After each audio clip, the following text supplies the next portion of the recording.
It's been a long day. We should get some rest now.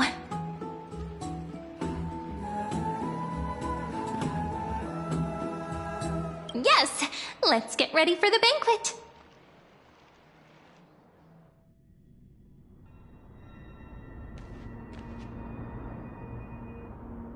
Look, the venue's right ahead.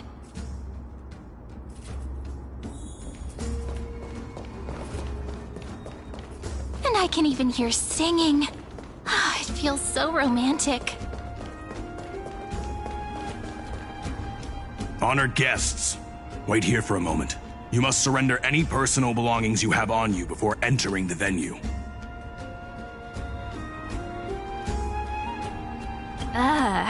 This hero always brings down the vibe whenever he shows up. The Imperator's elevated position means she must always remain meticulous and careful. Please do as I say, guests. It would avoid any unnecessary misunderstandings. I get that you don't want people to bring outside food into the banquet, but is it really necessary to confiscate the books and quill pens? Even a quill pen can become a deadly weapon in the right hands. I'm asking for all your items. All, Miss Cyrene. Your belongings will remain safe. They will be looked after appropriately by dedicated staff. Looked after appropriately? Dedicated staff? Talk about a vague choice of words.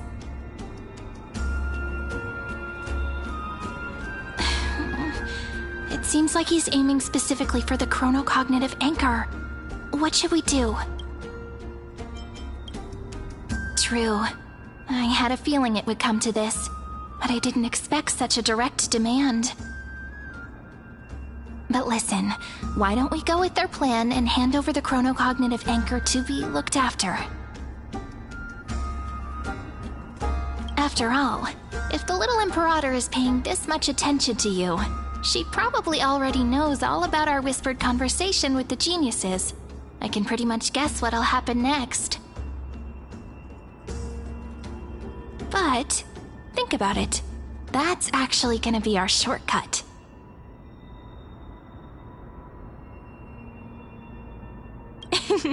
I knew it. You and I can practically read each other's minds. Guests. All right. We'll listen to you. Here you go. Also, please pass on a message to the Imperator from us. She can trust my friend. Anywhere, anytime. Thank you for your cooperation. The Imperator has some urgent business she needs to attend to and will arrive shortly. Why don't you head in with the other guests first and enjoy the feast? Isn't Saridra supposed to be the focus of the banquet? But she's not even here. Why is it so difficult to talk to her? Is there anything else we can help you with, dear guests? Or do you want me to recount the great Imperator's heroic deeds? Hey, Labinas. I managed to get some honey brew that the scholars hid in the cellar. Wanna try it?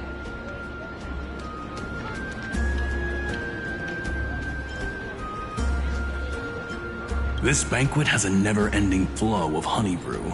You're welcome to try it and see whether our drinks are as good as those from beyond the sky.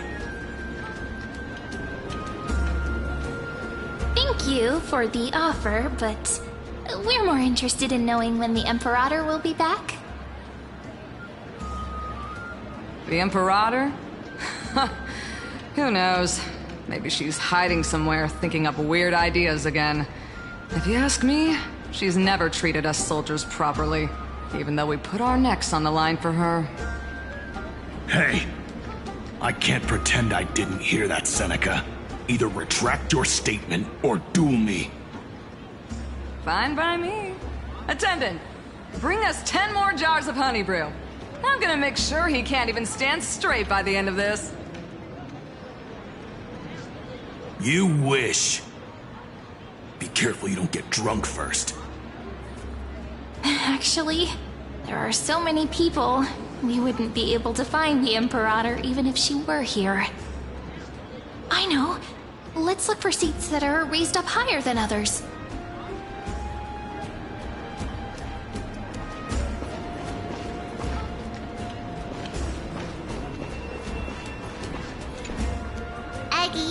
If you can't get used to the honey brew, we will go ask for a pot and cook some oatmeal for you. No need for that. This banquet is just too loud. And nothing and no one here is interesting. I just don't really want to be here. Lies! You were pretty energized when you came back from the bath chamber. Let me guess. Are you worrying about someone? About High Sealins? Or Little Cypher? You take everything too seriously. At this rate, life's gonna be real tough for you later on. Oh, you're the least qualified to lecture me about that, teacher.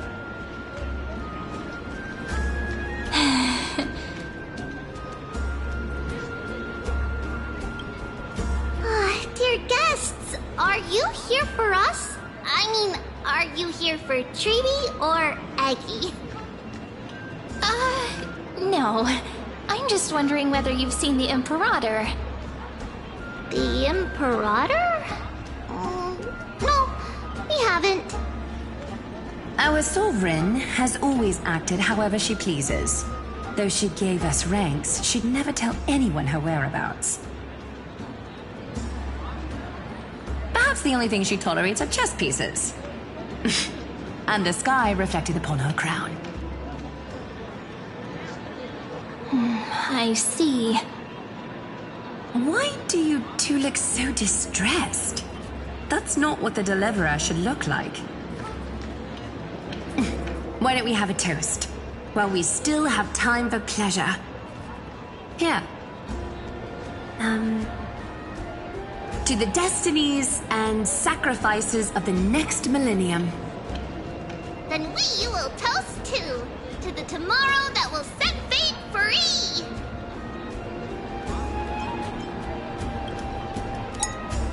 Cheers!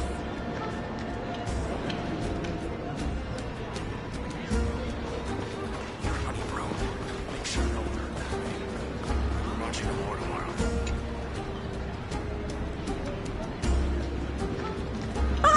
Hello. Welcome to the banquet.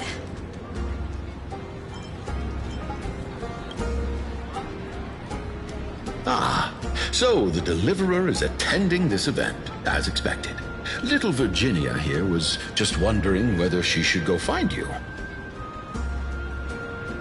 As the great Imperator's historian, I'm responsible for composing poems and songs for everyone in the Flame Chase army. But I have no idea how I should record myself in the annals. Little Virginia is wondering whether you can let slip a hint or two about her future, so she can find some inspiration to write about herself. That doesn't sound like a good idea. Besides, we don't even know her in the future. But she'll probably get really disappointed if we tell her that. What should we do?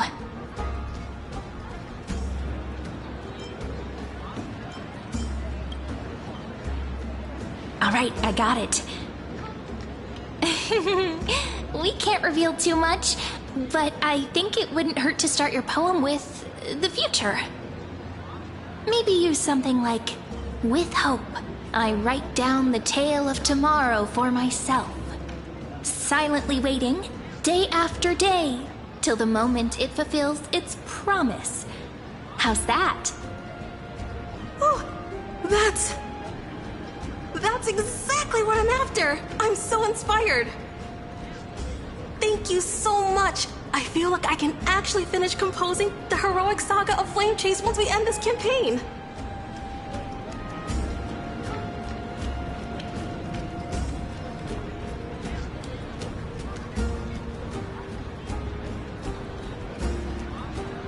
Hey, that wasn't improvised, you know. I memorized it so I could show it off to you. By the way, in return for that, are you able to tell us where the Imperator is? The Imperator? She usually wouldn't arrive this early. She believes that rulers should stay silent in places where their subjects hold private conversations. Why don't we have a toast before she arrives? To reason, which is held but not revealed. To romance, which will surely be returned.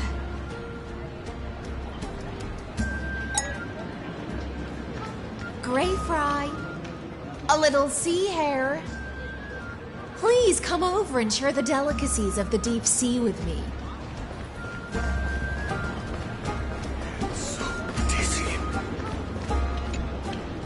You two have been wandering around the venue as if you have something on your mind. Have the attendants not taken care of you well? No, we love it here. It's just... we're a little concerned, seeing how the Imperator still hasn't arrived. Don't worry. I know what you've been waiting for. Come, sit with me for a while, will you? I'd like to share a personal secret with you.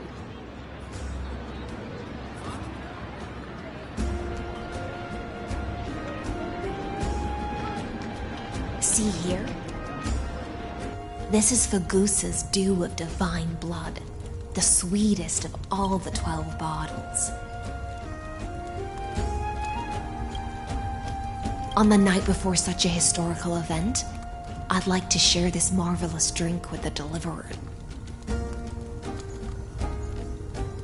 Doesn't this count as bringing in outside food? I knew that security check was targeted at us. What's the matter, guests? Oh, we're simply overwhelmed by such an honor. Are you worried that I might have poisoned the dew? Well then, let me prove my innocence.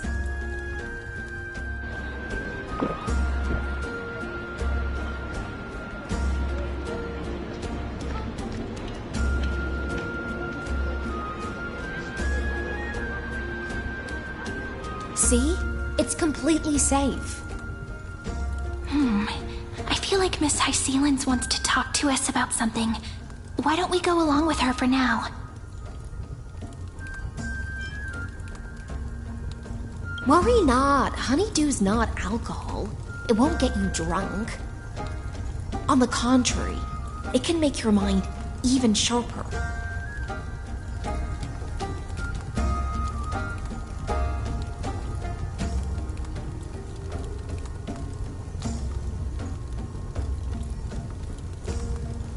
Please, have a taste. Would you like some too, little sea air? I can drink it myself. How is it? Sweet enough? Calm at times, tempestuous at others. That's the taste of the ocean. It'll do you good to understand Fagusa's fickleness before we set off to face their waves. Just like how you're about to understand the secrets within this dew. Now, please turn around. Very, very quietly. Don't make a single noise.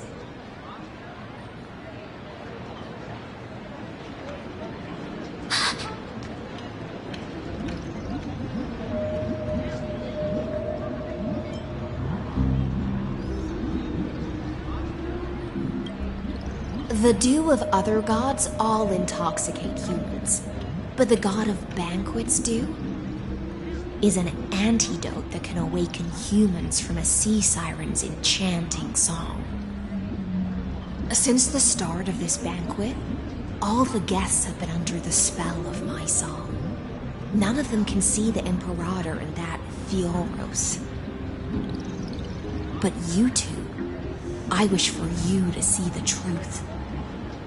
Is this also what the Imperator wants?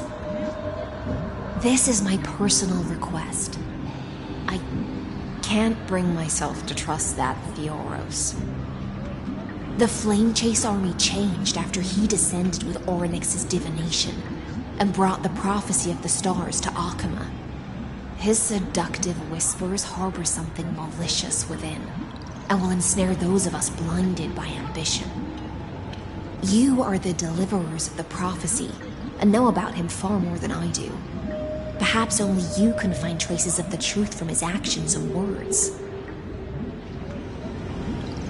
Then we can show the Imperator the right path forward.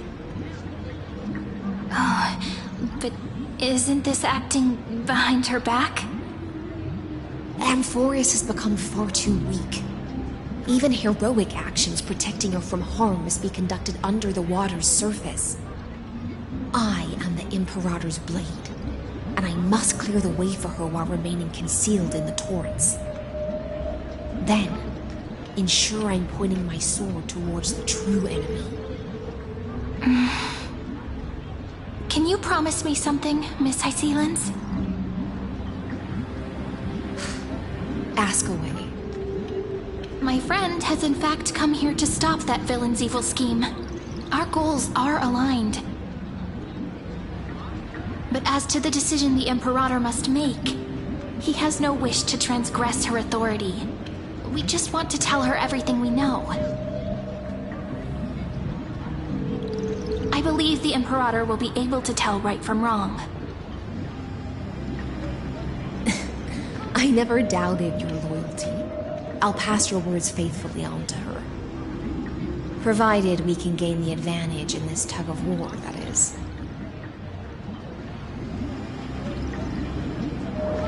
Now, return to the feast. Bring this cup with you and keep your distance. Pretend you are still immersed in the sea siren's fantasia.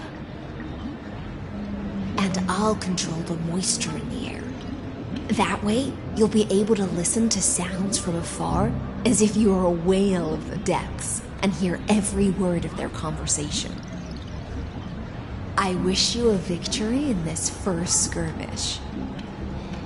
It's the exciting and thrilling undercover part of the adventure.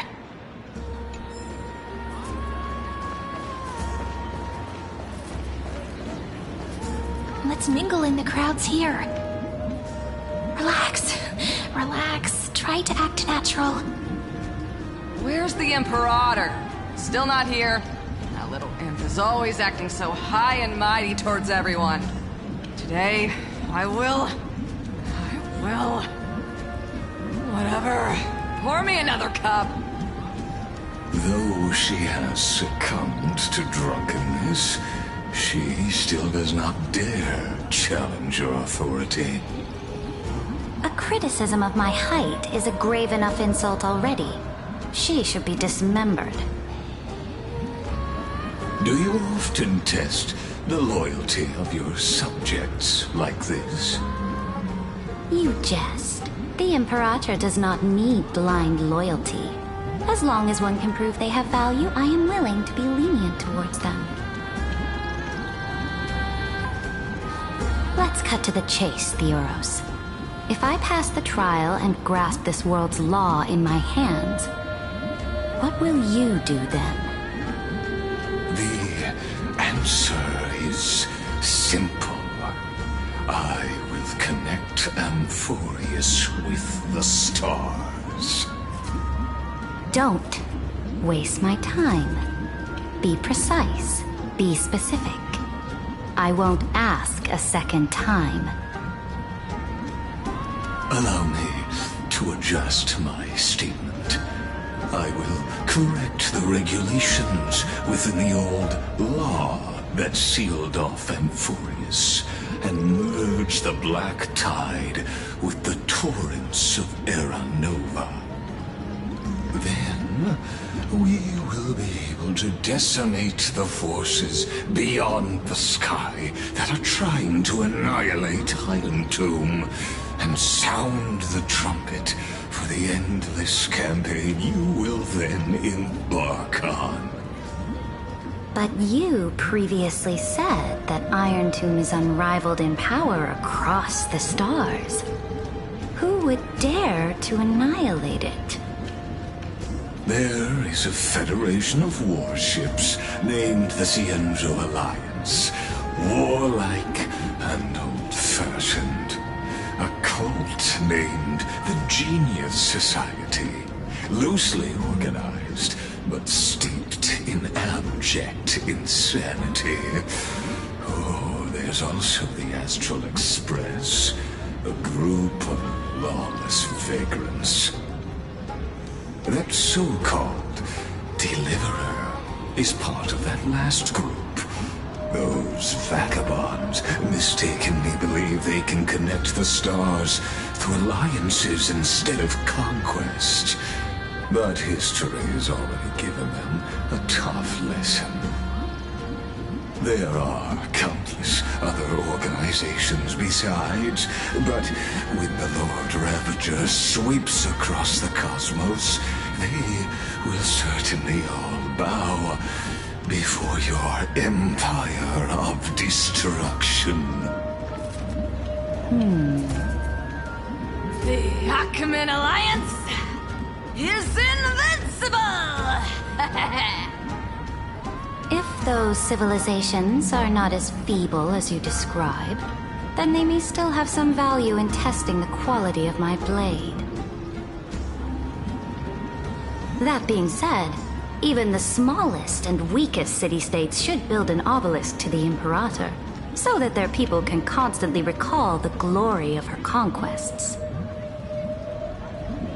Walk a little longer with me, Theoros. I don't like how this is going. Our little Imperator seems fascinated by the destruction. Great Fry, little sea hare? It seems like they're still talking. Get closer. I'll keep carrying their voices to you.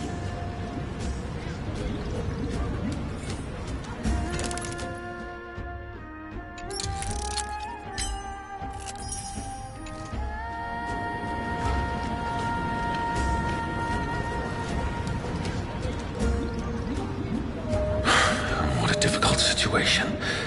No matter how we position our forces, this battle against Fagusa will result in many casualties. That's not something you or I should consider. The Imperator has already placed the chess pieces. We just need to fight for her until our last breath. How astonishing. The commanders under you have such different personalities, yet they share the same loyalty.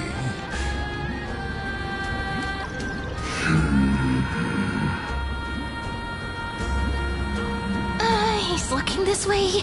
Quick, do something and pretend we can't see them.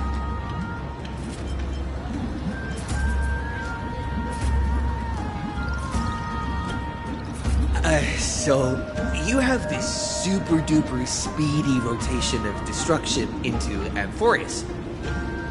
Oh. Huh? Oh, I got it. It's that thing, right? Oh. The one behind the research and development of this golden blood principle is Idonia's manager. Oh dear. Seems like you've met your match, partner. I'm so full of inspiration right now. And I feel so light. What's the matter? My apologies. I was just checking whether everything was fine with those two distinguished guests of yours. And it seems like all is well. Let us continue our previous conversation regarding the soldiers fighting for you. Are they aware of the price they must pay for the trial of law? If I recall correctly, you've already lost a bout against Talanton due to offering insufficient sacrifices. You dare mention my name alongside the word lost? Forgive my transgression, great Imperator. Watch your words and actions. All you need to know is that my victory in the trial is guaranteed. Even without the trial of law, They've already sworn to give their lives for my conquest. So tell me, if everything happens according to our agreement, how would you recommend I deal with that deliverer?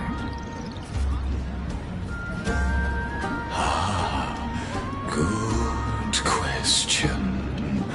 Do not let him fool you. That man from beyond the sky contains a seed of ruin within his body. He must not be allowed to tarnish your glory. Therefore, the wisest decision would be to hand him over to me. You plan to torture him? Calling it experimentation would be more appropriate. The guest's patience is running thin. I plan to remove the Fantasia and head into the banquet. I will heed your advice. Leave for now, Theoros, and go back to Akama. You don't want to confront those two directly either, do you? Indeed. It's a pity that Antikytherians are lightweights when it comes to drinking. Before I leave, I would like to make a toast to your boundless ambition, using my spirit instead of a goblet.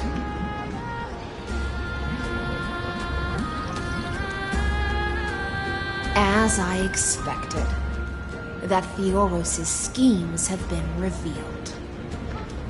Thank you for your bravery, guests. It's time for me to dispel the Fantasia.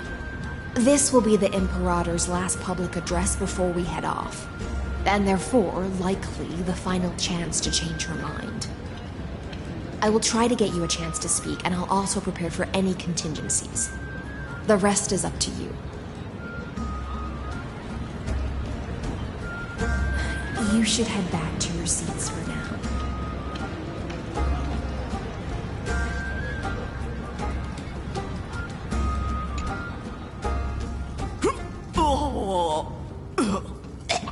This honey brew sure wears off fast.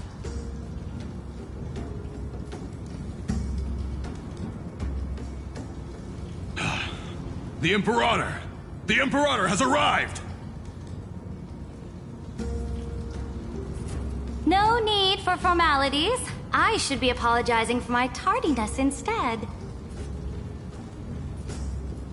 The hour draws late, and I trust you have all had your fill of brews. Therefore, I will not observe the usual ceremonies. Any warrior who has fought by my side should have those speeches memorized by now. The Imperator's word is law! Are you out of your mind, Dux Frigoris? The Imperator hates flattery most of all.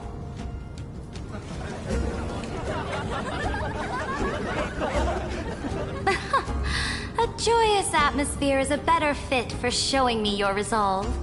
I believe that you, my dukes, will do all you can to assist in the campaign against Fagusa, just as you always have. However, it's a pity that I have never tested your loyalty.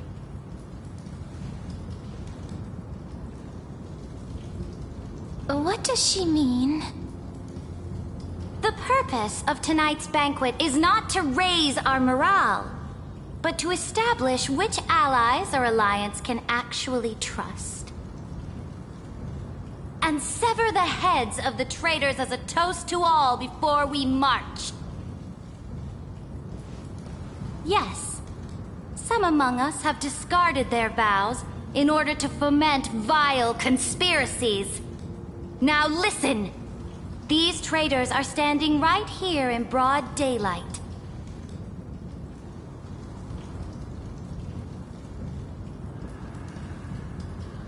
Dux Gladiorum Hycelens. She used the Sea Siren song to immerse the crowds in an illusion and conceal her whereabouts. She then worked with those from beyond the sky to spy on confidential matters, hoping to rob the core flame by force and harm me, the Imperator!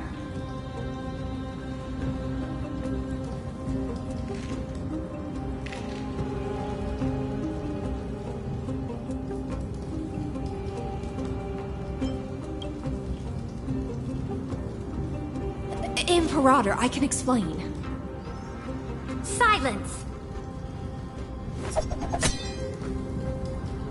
Do you remember who used to own this blade? She met you once, back at the Temple of the Three Fates. It was Kindness, the head of the Cleaners. She was the first to draw a blade against the Imperator, and personally made herself an example for my enemies. Under the shade of the olive groves, the people of Akama said they would never bow to me. In the frozen, lethal fog, the people of Idonia said they would never bow to me. At the beginning of the myriad paths, the people of Yanisopolis said they would never bow to me. But now, they all lie silent. They now fear me as they fear the law. For I am Saritra, and I am the Imperator! If you have any last words, say them to the Imperator. Then, face her judgment. After I cross this river, it will be a tragedy for mankind. But if I do not cross, then it will be the end of me.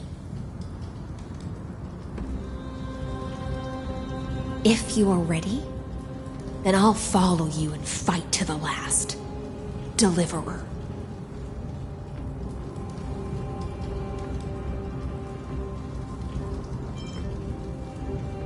No, friend. The shortcut is now open. Trust me. Now, use your identity and add in a bit of experience and charm and testify to the Imperator as we promised.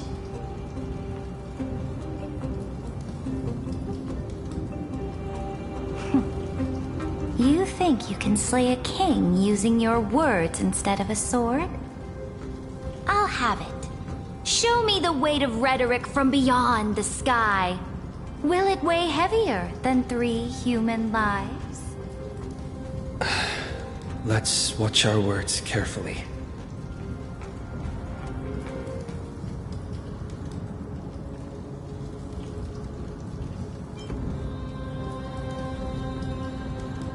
The prophecy that you know of, the Era Nova, spoken by Kefali, is nothing but a complete lie spun by Lygus. To fight that lie, a young man with the pseudonym of Finan lived through 30 million cycles of this world, all to save Amphorius from the end of the destruction. And Cyrene, the young woman standing beside me, also carries an equally heavy destiny.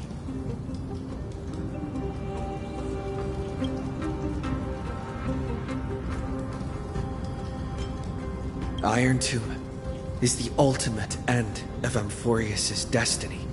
It is an embodiment of pure horror that walks the path of destruction and can never be tamed. That is the only thing Lygus cares about. As for Amphorius, your glory and campaigns, he doesn't care about any of those.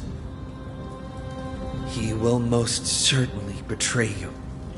When that time comes, all of us will be ground to dust by the destruction.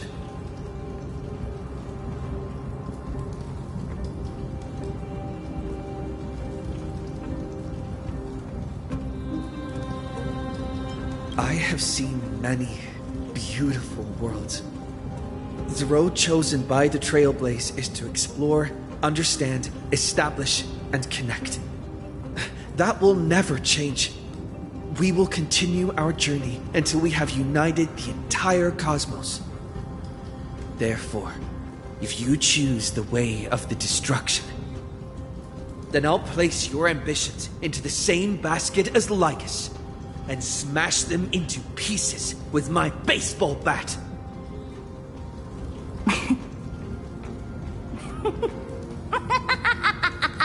That was truly a chaotic speech. All that needs to be said has been said. Dux Frigoris, Dux Bromalis, escort the traitors to the prison.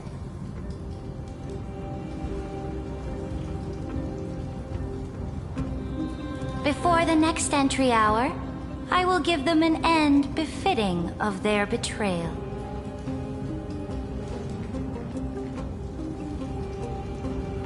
Oh, great Imperator, your ambition certainly eclipses all things.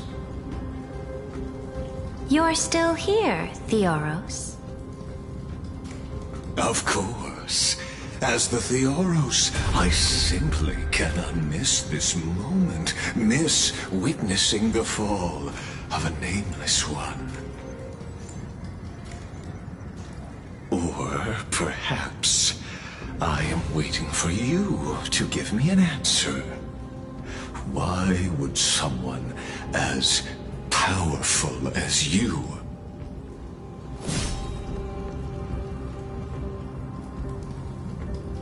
use such a clumsy excuse as imprisonment to ensure the Deliverer's safety?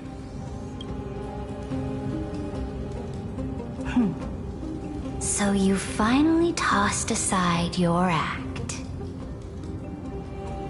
I must point out that you are just as impressive an actor. This banquet was always going to be a game of chess, where you would try to control both sides and turn both them and me into your pawns. That's right. That little Imperator never trusted anyone. She was always trying to see which side had more sincerity.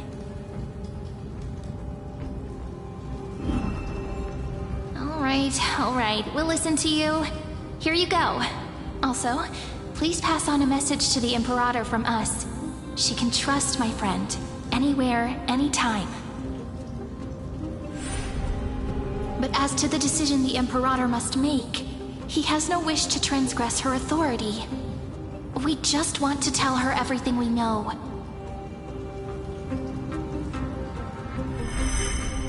Now, use your identity and add in a bit of experience and charm and testify to the Imperator as we promised. And we won. Sincerity will always remain the greatest shortcut to people's hearts.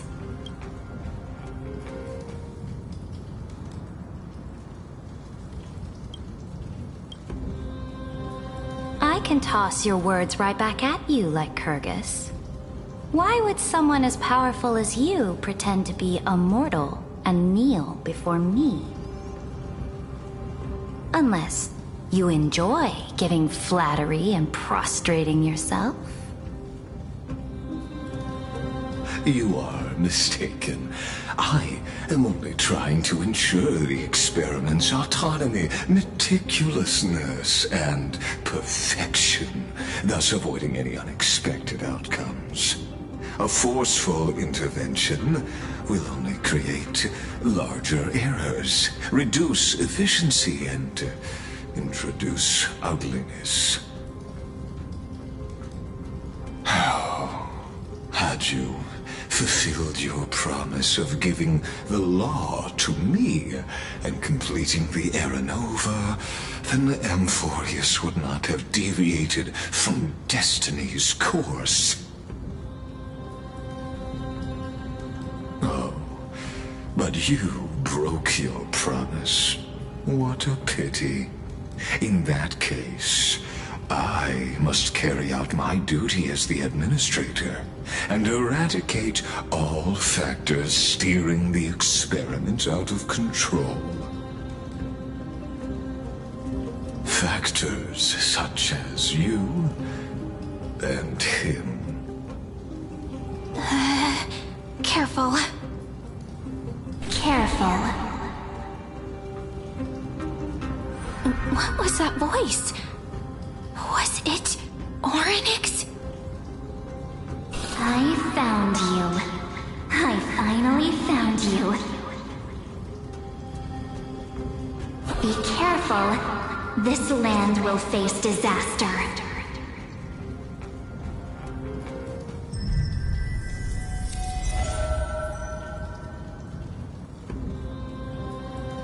Ah, the time of judgment is nigh, my lord. The prison I have built for you is now complete. In the name of the erudition, I invite you to step into the same cage as mine.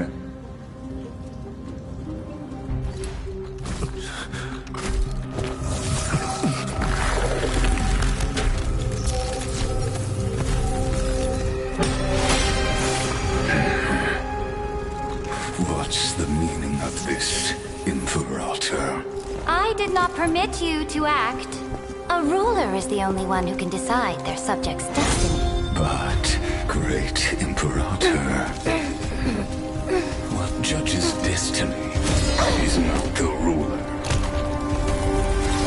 but gods.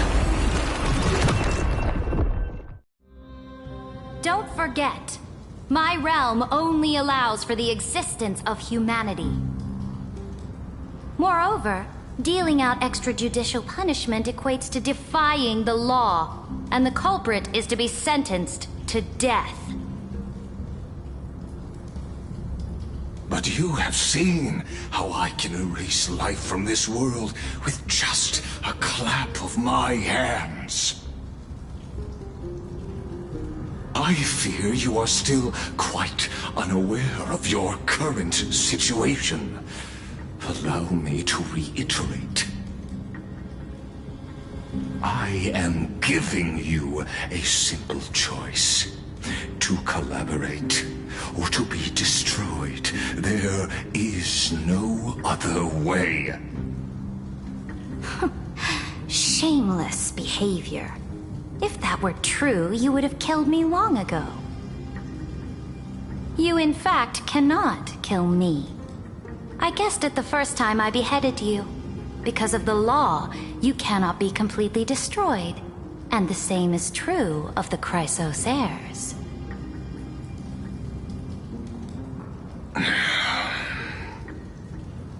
The more you bluff now, the more you are proving that conjecture to be true. What magnificent foresight. I once regarded this precious quality of yours as a sure sign of my ultimate victory. But now, I have to admit that I made a mistake. Yet, as a mere mortal, how will you contend against the Theoros? We are both slaves to hubris. But do you know what differentiates us, Lycurgus? I will never be blinded by my pride. If I wish to break the scale's balance, I only need to appeal to external forces and use them for my own ends.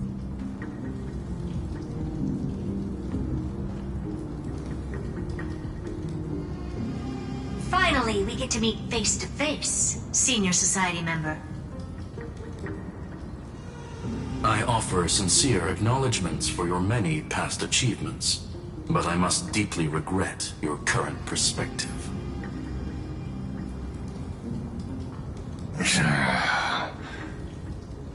Trust me when I say that you aren't the only one feeling regret right now, Skullum.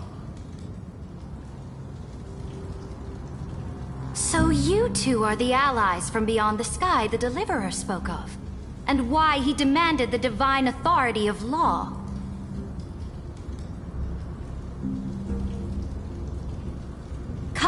prove your strength to me. Show me the power of these so-called paths. I have spent much time and effort to secure this treasure from beyond the sky just for this moment. In the name of the Sovereign of Planet Scrulum, your allies have responded to your call, esteemed Imperator. Please allow me to spell the situation out for you, Lord Lycus. Permission to read the ultimate protocol is already in my hands. It'll only be a matter of time before we acquire the authority to write and execute commands as well. There's no way the flame chase journey will continue after you've burnt your bridges so thoroughly like this. Do you really think you can still win? Oh, seriously. Don't embarrass the Society.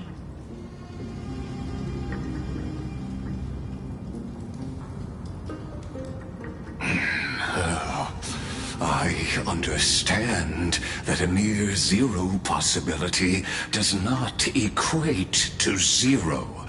That argument is very persuasive to me.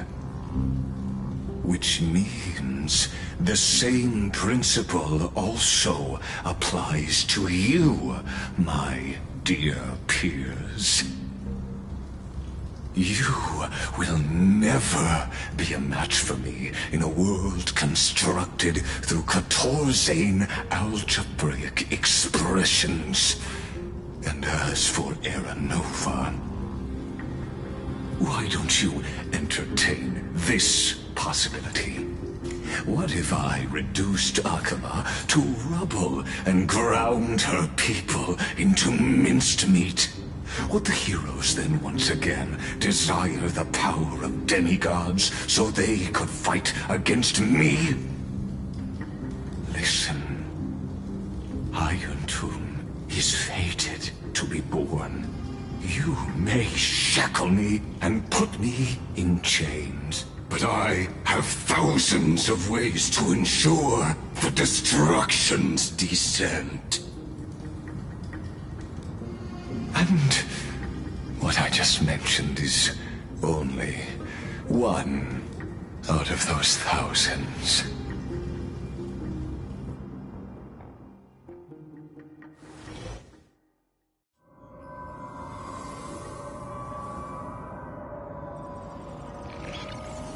This is the place outside the legend? This doesn't feel the same as before. How should I get back? Warning! Warning! Warning! Warning! Warning! Warning! Command isolation? Since we parted ways last time, I have modified the exomyth into an audience area exclusive to you. Now, you'll be able to silently wait here for the final act of Amphorius to begin.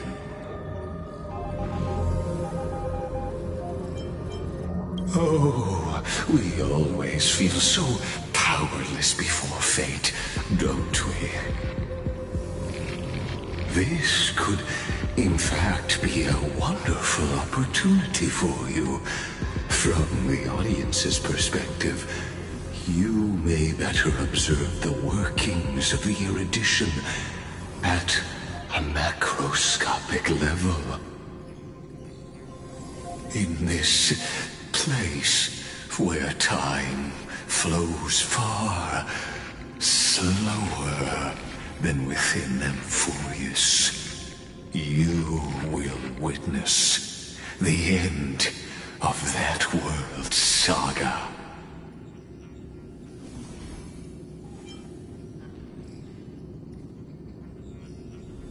Indeed, the speed of time here is infinitesimally close to that of the real universe you're familiar with. The answer concerning the prime mover of life and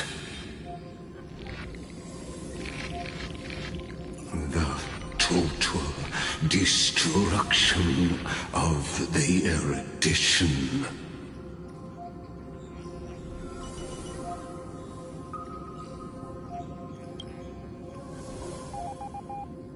Do you see me as their faithful disciple? I am certainly not. I have tried so hard to ensure Iron Tomb's birth, just so that I can correct the error named erudition that humanity crafted with their own hands. Oh, how I yearn to return to those days before Noose was born. Back then, the boundaries of knowledge were like the starry skies, evoking feelings of longing and delight among humankind. But now, truth has become the sacrificial offering required to gain an audience with them. And the geniuses would say that Noose already knew.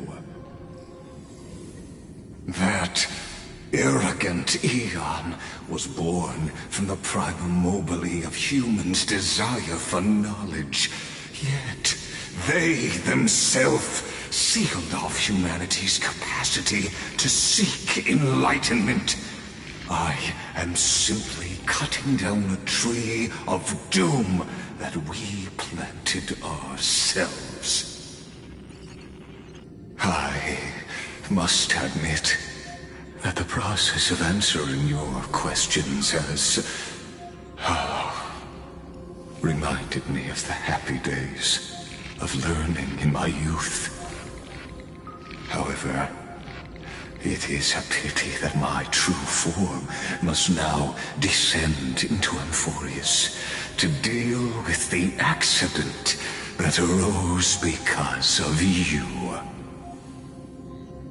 But you won't have to wait long.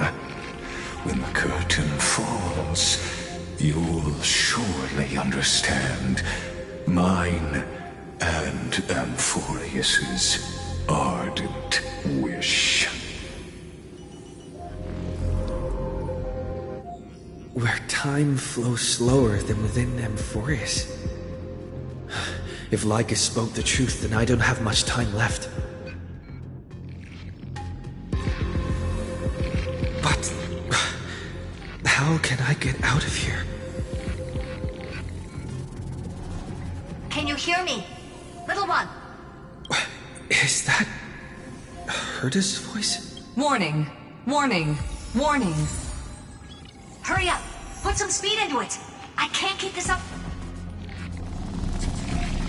That old Intellitron overlooked one little detail. And Screwy and I finally found an opportunity. Let's keep it short. While you were gone, well, in those few years, Amphorius... Yes, time dilation, resulting in an uneven flow. Don't you know this already? Let's stick to the main points. The Chrysos heirs activated the chronocognitive anchor and helped Skrullum and me open a hole in the firewall. We made some adjustments, so he can't attack us immediately, but it won't hold for long. Critical warning. Critical warning. Time is running out. Here's the conclusion. It'll probably take a long time for Screwy and me to completely break this cage before Chrysos heirs have a full grasp of the law to be safe. We'll continue to launch side-channel attacks on the system to give you opportunities to escape. You need to seize these opportunities. So start moving, and find a way to pull off a magnificent jailbreak. We detected another path's influence. Critical warning. Critical warning. Its power is strong. May be able to help use the path's power. Make it detect you. Unauthorized communication terminated. Is Herda saying a certain path's faction has arrived in Amphorius? I mastered the powers of different paths in my previous journeys. Think apart and figure out exactly which faction has arrived at Amphorius and which path's power I should use to call. Are these showing my memories? With a Stellaron in my body, I woke up at the Herda space station and gained the power of the Destruction. A world that'll give rise to a Lord Ravager would definitely draw the attention of the Destruction. The Stellaron in my belly is gonna be super useful. But what if I end up pulling in the Antimatter Legion or the Annihilation Gang? Can they really help?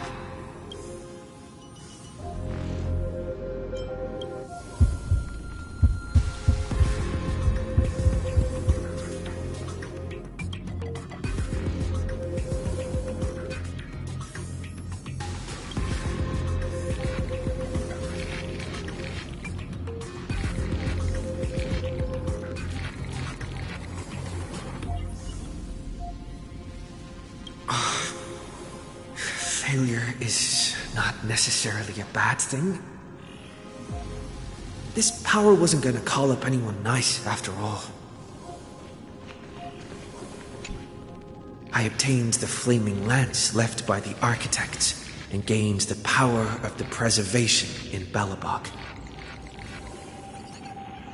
That's right! No matter how far away a planet is, the IPC is guaranteed to pay attention as long as there's a business opportunity. Isn't Amphorius a pristine and untapped market? Besides, even if I can't call up my friends from the IPC, the architects and the nomadic miners should be able to help too. There are definitely cities and ores in this world.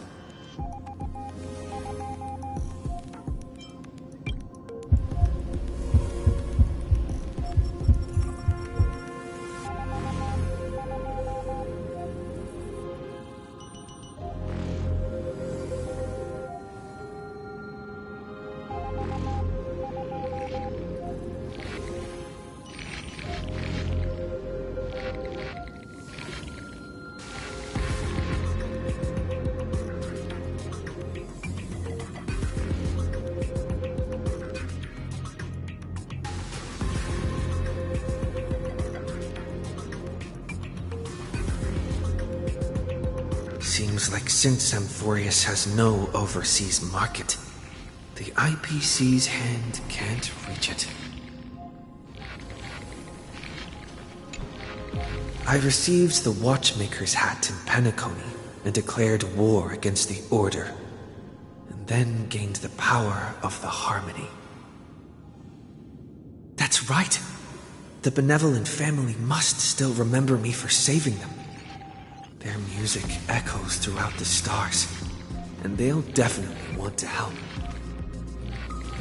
Come, dear Hat. I've put you aside for quite a few chapters already. Sing with Clocky. The world is in harmony and the stars shine bright.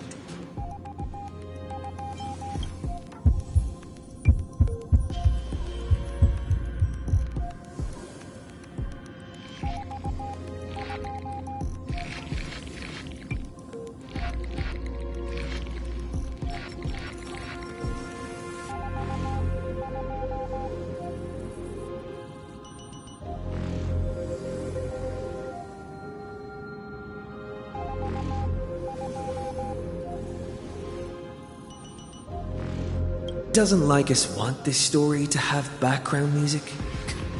He has such terrible taste.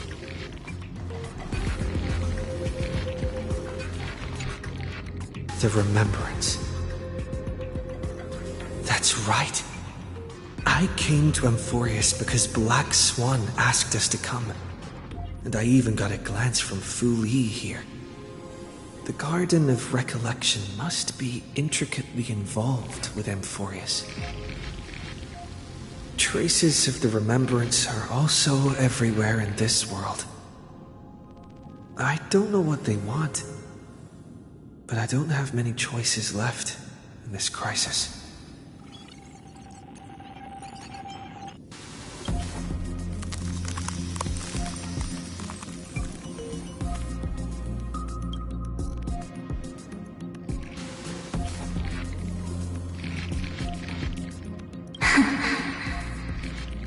I finally found you. Following the sound of memories. A pathstrider walking both the Remembrance and the Trailblaze.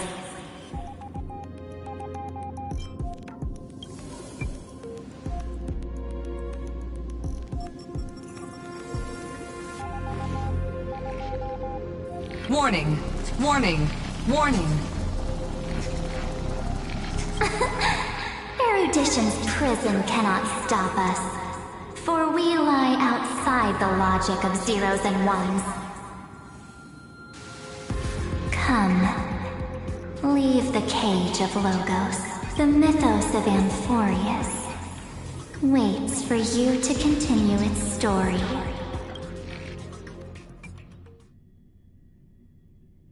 When that brightest star, that star heralding the dawn, finally rises, a boat, so used to drifting, at long last enters an island's safe embrace. Oh, Pathstrider, we have helped you break free. Hurry and set off. The Child of Remembrance awaits you. March? What's she doing here?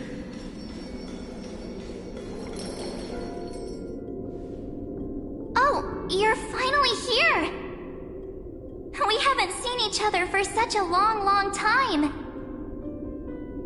My good buddy, I've really missed you.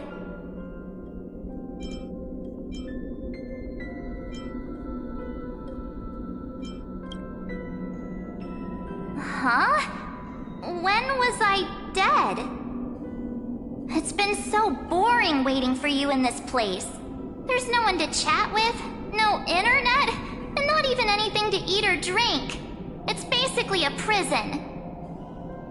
Now the great hero is finally here to save me. Yippee! You must have seen a lot in Amphorius during this time, right? You gotta tell me all about it.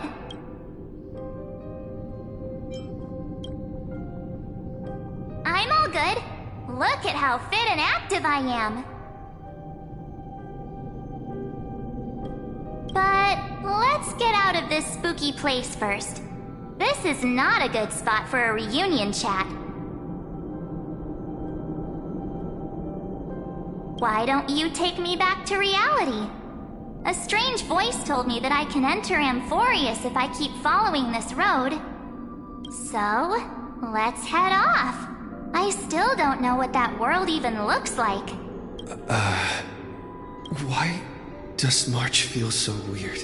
What are you standing around for? Do you actually like this place? Get moving. Hurry! This door should be the exit. Maybe my instincts are wrong. Let's follow her first. Are you okay? You haven't said anything for a while. Has it been so long that you're still missing me? There's no time to waste, though. The Chrysosairs and the Geniuses are all waiting for you.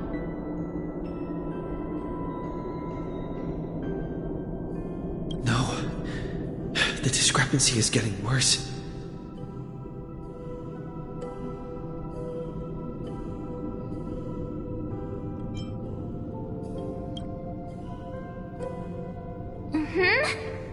No, he's not. Maybe I just happened to miss him. Never mind. Don Hung's super reliable. We don't need to worry about him. He's probably waiting for us somewhere. All hail and hearty. No. The Geniuses would have made sure that Don Hung made it back on the Express. Besides, the March I know wouldn't be so dismissive about her companions.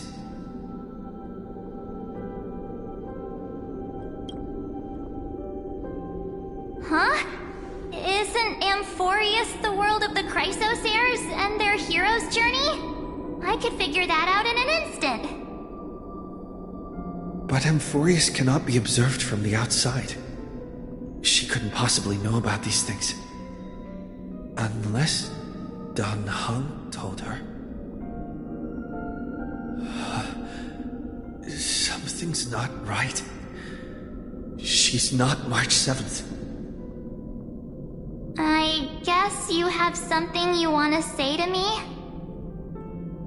Then there's no need to feel things out first. With questions. Let's treasure the time we have together and be frank.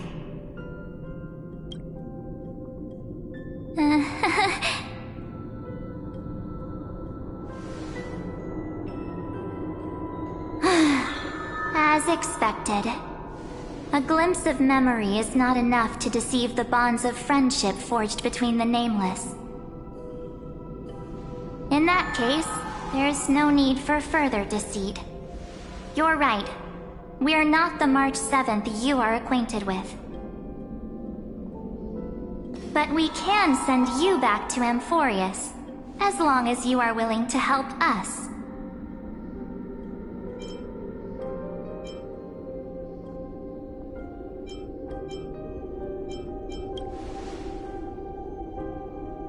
We'll introduce ourselves to gain your trust.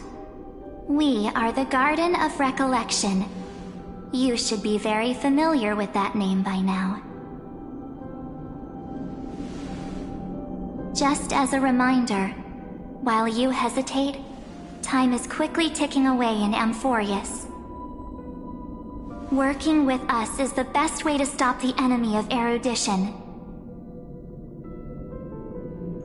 Erudition would treat any results unrelated to the experiment as garbage and throw them out. But we don't work like that.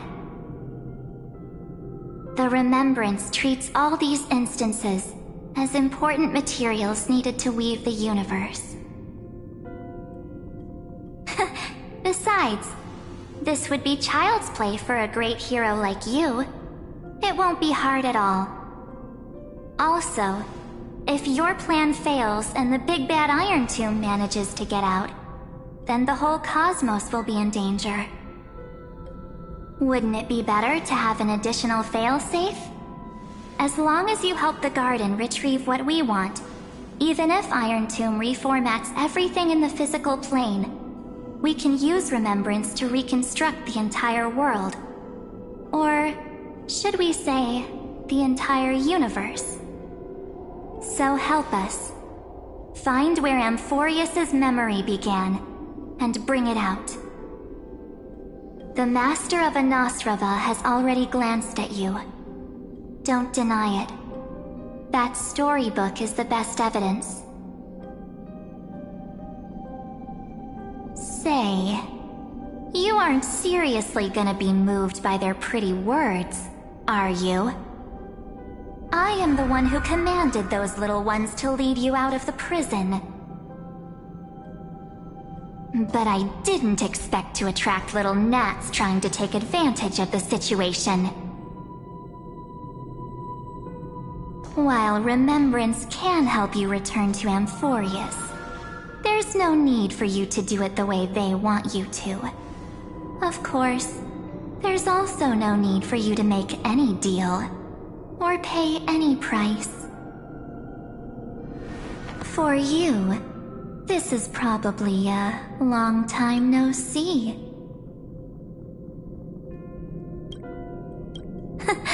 My dear.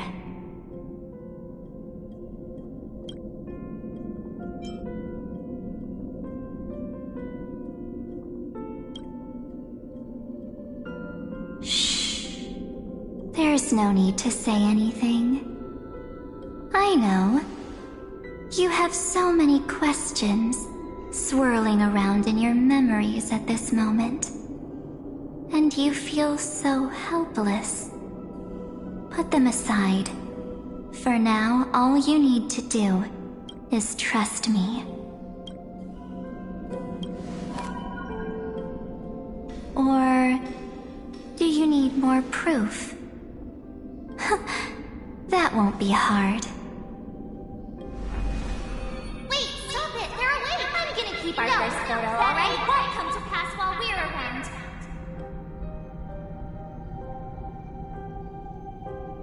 And now, The statue. Is that John Connor's brother?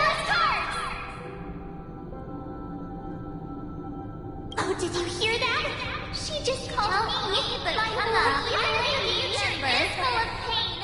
We won't escape from it. Hey, are you sure? Maybe a couple of punches will help to jog your memory.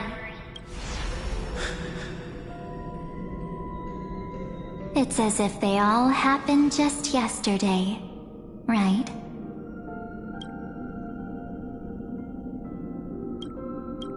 I don't want to lie to you, which is why I will not use her name.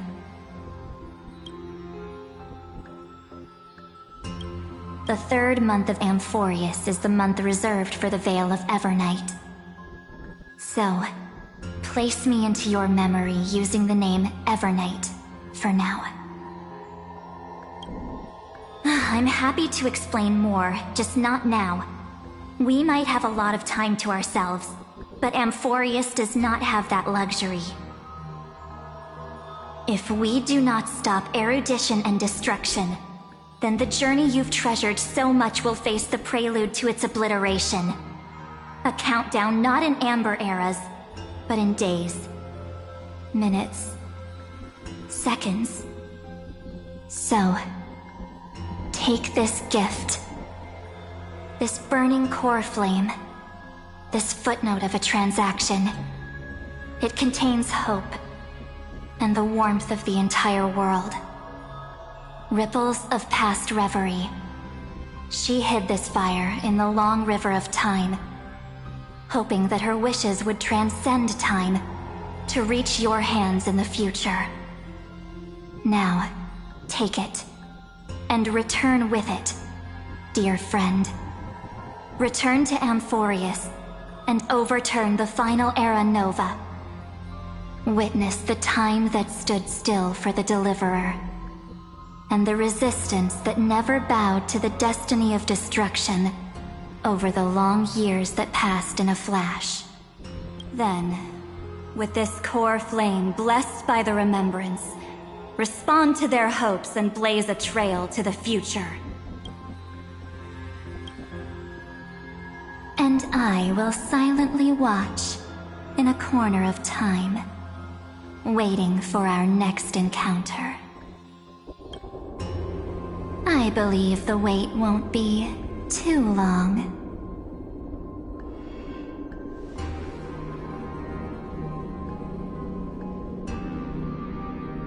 What exactly is happening? Keep going. Keep trailblazing. For Amphorius. For you. And for the March 7th in your memories. Go forth.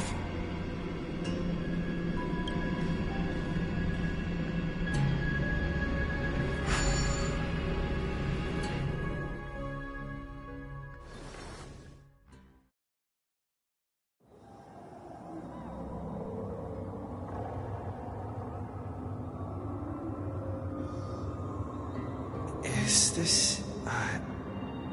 Akuma?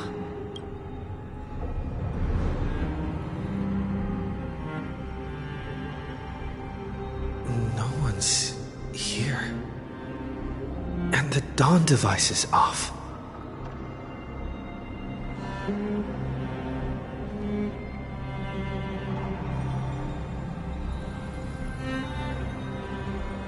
Am I too late?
The chronocognitive anchor?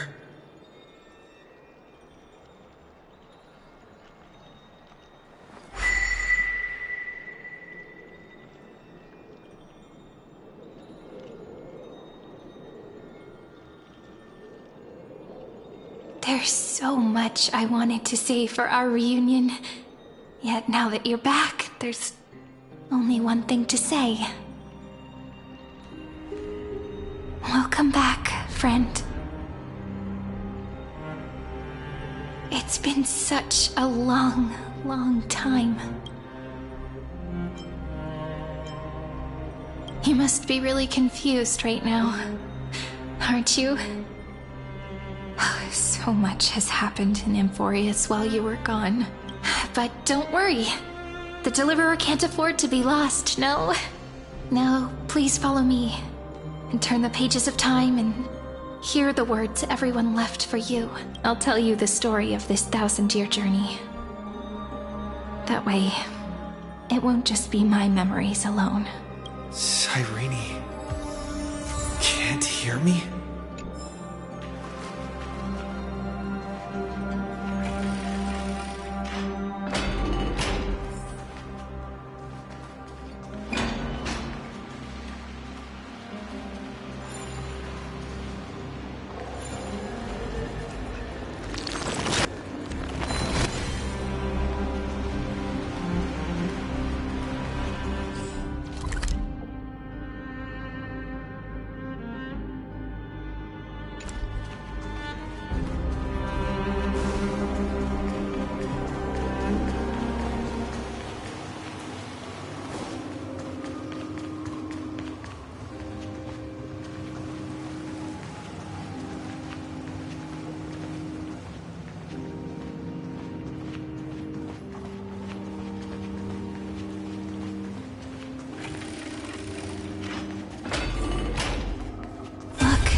Scenery of the past has resurfaced.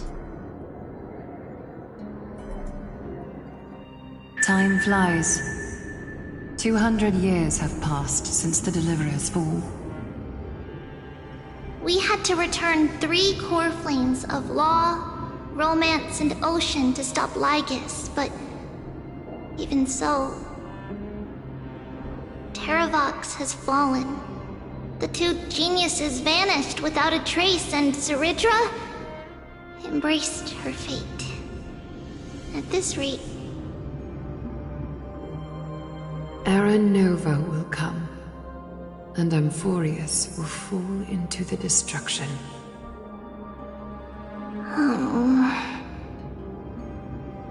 It seems the key to rewriting the end once again lies in the core flame of world-bearing. According to the instructions left behind by those 2 geniuses, we must get it into the Deliverer's hands, no matter the cost. But how? We need to find a way to hide the core flame. And we must buy enough time to keep Lygus at bay. About that, Rini might have some good news. She had that dream again last night, but the Titan's voice was clearer than ever this time. She said, "Pass the flame into the future." Is that a prophecy from Orynyx? She chose to side with humanity this time and hide one of her kin's core flame? It seems Emphorius' fate isn't sealed just yet. You're right. History has changed. Humans and Titans are both giving their all to keep this world going. Perhaps a relay across the ages is finally about to begin somewhere out there. Unfortunately, life will never go smoothly. Leiden's army is already at our gates, and their commander... that Lycurgus. He's right outside Akama.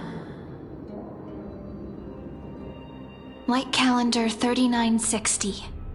Zeridra, under the pretense of a campaign against Fagusa, sacrificed 500 Chrysos heirs to complete the trial of law.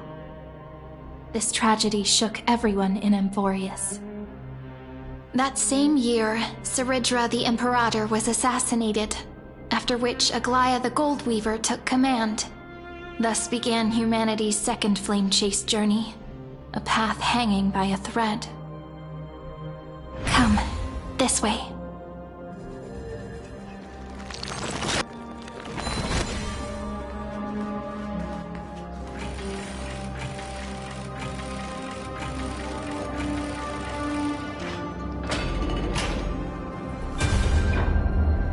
The eternal holy. The Memorial Palace lies in ruins. Countless mortals have perished because of your stubborn resistance. It's time you learned the cost of refusal. Now, answer my question again. Where is Kefali's core flame?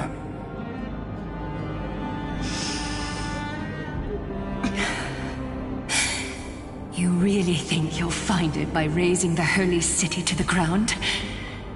From what I see, all you'll get is dust and disappointment.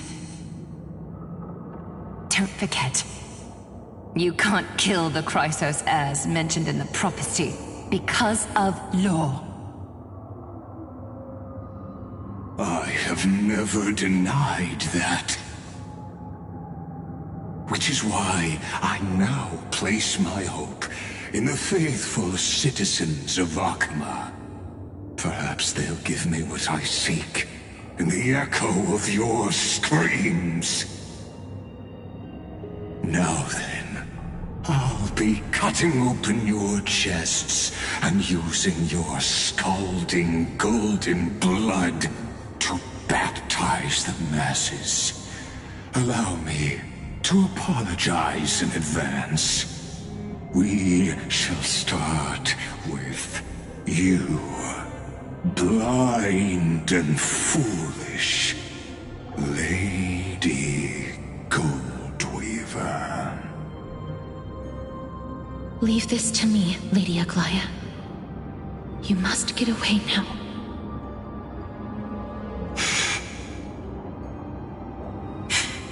No, Holy Maiden. I'm the one who must stay. What? His conspiracy won't succeed. Because Romance is ready to make good on their promise to weave an indestructible armor for Amphorius. Its name is Solidarity. You must escape with your life and carry word of my death to those still fighting, then keep going with them. Just as the Imperator lit the torch of resistance with her death, my passing will make this flame everlasting. Take good care of it, guide it to the future, and place it into the hands of our deliverer. 50 years later, Lygus led his forces again to Akama. He charged directly into the Holy City and razed the Memorial Palace. History would name this battle the Third Siege of Akama. 90,000 brave souls gave their lives for Akama that day, including their fearless leader, Aglaya. Go forth, Deliverer.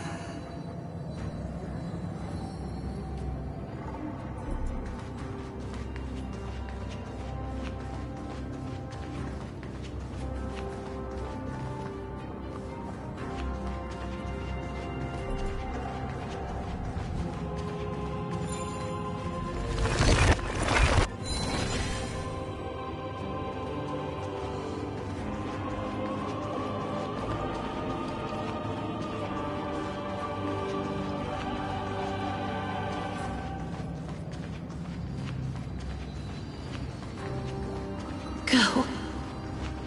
When the frost melts and the snows give way, the flowers will bloom again. You'll find me there. So what you're saying is... Princess Homebuddy is never coming back, is she? She just left. Like that. Since Cass has made up her mind, we can't let her resolve be in vain. But... between staying in Akama and going to Styxia, what difference does it make when it's death either way? I'm against relocating. With Kefali's protection, isn't Akama far safer than that dead city? Cass's plan doesn't involve any relocation at all. Huh? Like you said, Akama is humanity's refuge. We never intended to get everyone moving to Styxia.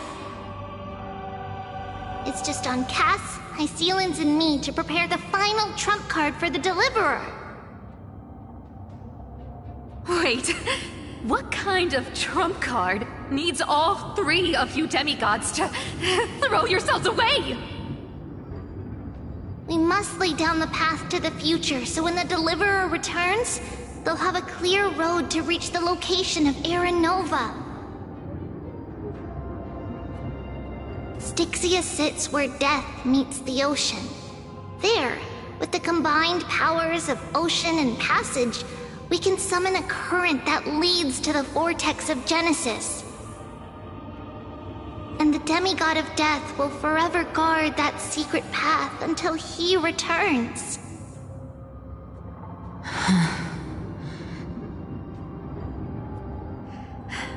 We all know Lygos will set his sights on the vortex of Genesis. That's exactly why we have to do this.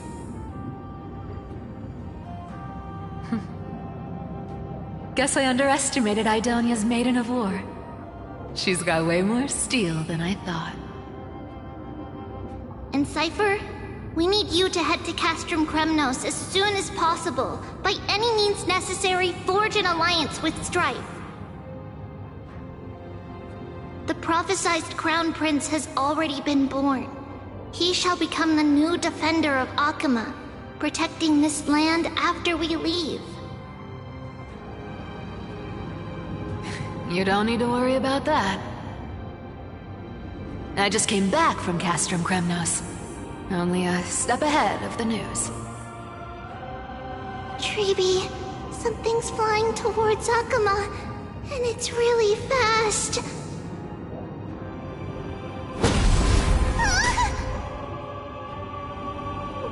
What is it? It's a spear! It's the Kremnoans. Their king's already here. With the protection of the demigods Trebios and Cyphera, Akama endured wave after wave of warfare, though just barely. Castorus chose Styxia as the last resort, and completed the trial of death, causing the stagnant waters in the River of Souls to recede. Soon after, Trebios departed on a long journey. That same year, the Kremnoan king Euripon, along with his son, Prince Midamos, joined the Alliance to safeguard the Holy City in the Battle of Deliverance.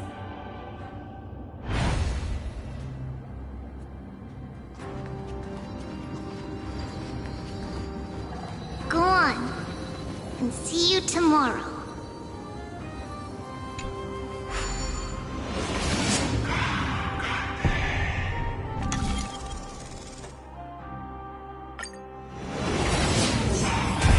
Me apart buys this world even one more second. And so be it.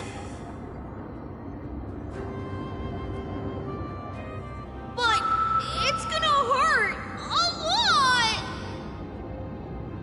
Pain brings endless torment. But it can never destroy me.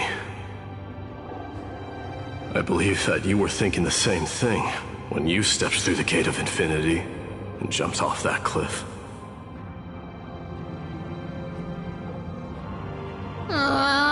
Can't argue with that. In the current situation, this is the only path Akuma has left. Just do as I say. Split my soul into 5 pieces. Forge me an immortal vessel. Let the blade of strife hang forever overhead. Locked in battle with their enemies to the world's bitter end.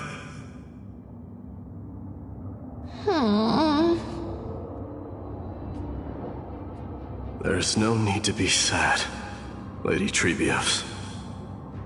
Haven't we already taken great strides towards that promised tomorrow? In this life, my people no longer have to drown in false guidance. Kremnos has washed the blood off its fate. Emphorius no longer needs a god named Strife. So let me shatter the former laws and turn the Lance of Fury back into a weapon that protects the world. We understand. By the way, can you do me another favor? The 7 sages from Grove of Epiphany are already en route. They'll arrive in waves to join the Resistance in a couple of days. Among them is a scholar named Anaxagoras. He has extraordinary insight and fears no sacrifice. This soul-rending ceremony wasn't just my decision. It was his counsel. His wisdom will surely be the backbone of Amphoria's survival. Watch over him. Carry on this everlasting flame for me. Through Anaxagoras' ritual, the demigod of strife split his soul into 5. Courage, honor, tenacity, sacrifice, and reason. Each sealed in blood crystal and cast into battle. The people held a 10-day funeral to mourn their fallen god king. And through his sacrifice, humanity was granted 200 years of peace.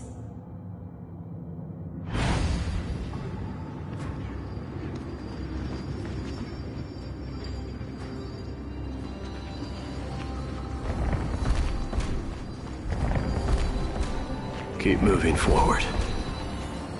My blood will pave the road ahead for you.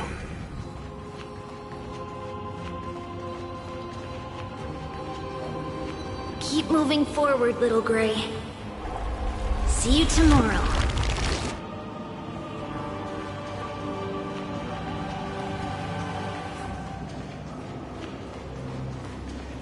That seamstress wasn't wrong when she said a lie needs more lies to keep it together.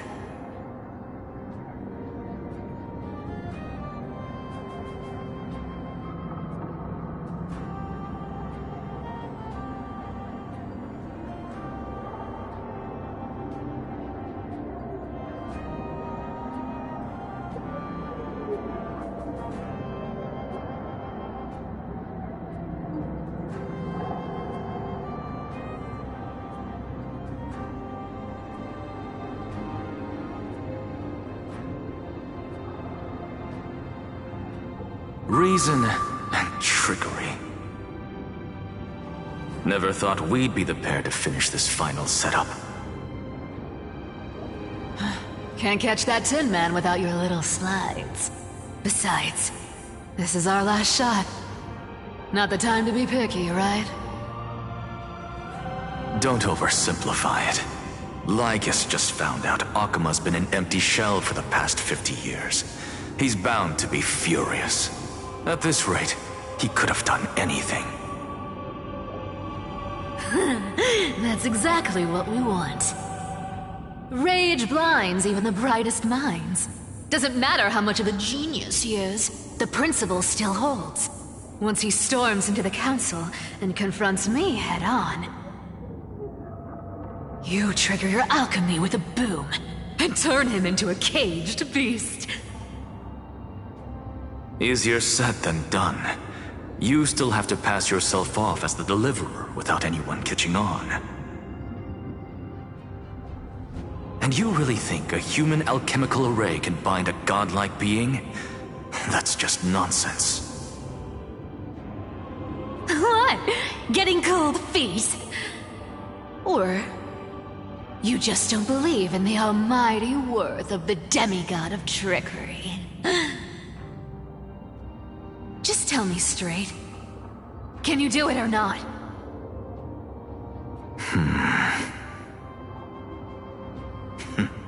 Of course I can. And it'll be child's play. But I've got two conditions. Since this is the final act, if we're doing it, we go all in. No half measures. Oh, I'm listening. First, shift the battlefield to the vortex of Genesis. It would be more convincing if the deliverer were to appear there. Besides, the vortex is cut off from the world. No place in Amphorius makes a better prison. If you pull that, wouldn't our deliverer have to face tank Lygus as soon as they come back? That clash is inevitable. All we can do is create more chances for him. And that's the second condition. The vortex belongs to Fagusa in the first place, remember? And there happens to be a demigod of ocean among the few survivors in the world. Loop Hycelan's in. Let her join the final act. I'll transmute myself into a Philosopher's Stone and embed myself into the formula. And when the time comes, she needs to shatter me and scatter that stone's ashes into the ocean within the vortex.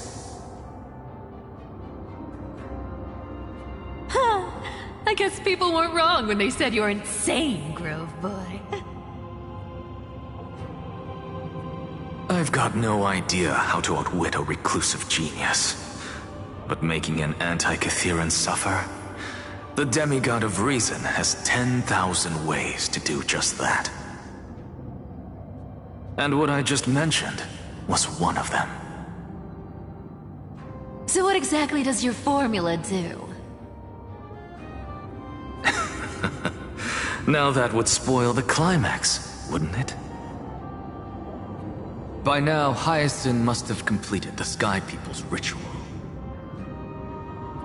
Since that Theoros loves a good performance as much as I do, let's make sure he enjoys our show to the fullest. As for how the Deliverer will complete the Era Nova, well, that will no longer be our concern. It was the last battle known to the world, initiated by two demigods least suited for war. In the end, reason and trickery kept their word. At the cost of their lives, they sealed Lygus within the vortex of Genesis, where he remains to this day.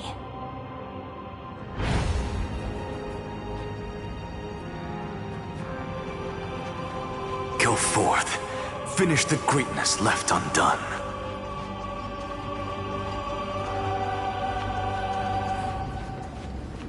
Quit overthinking! Just run! Keep running. That'll be enough.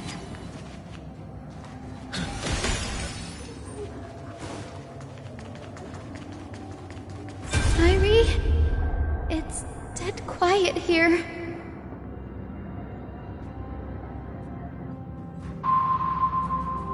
Akuma will stand eternal. Miss Cypher's lie has crumbled after all.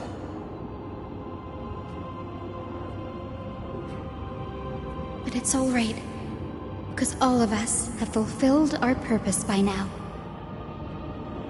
When the Deliverer returns, no matter where he is, sky will turn clear, and a rainbow bridge will rise, carrying him to the final battleground.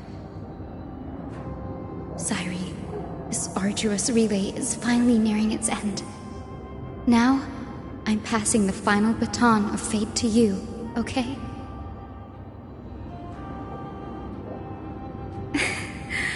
No, that's not quite right. After all, it was you and him who lit the first spark of this journey, wasn't it?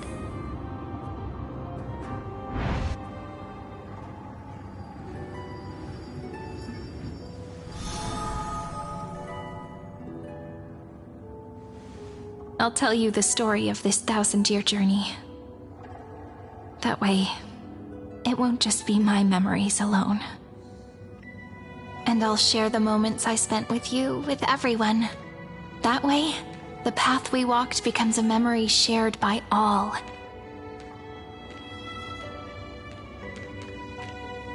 People will know that there's nothing left to chase.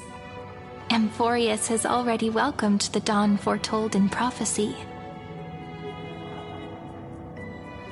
Just like I said, this won't be harder than the last time. Right?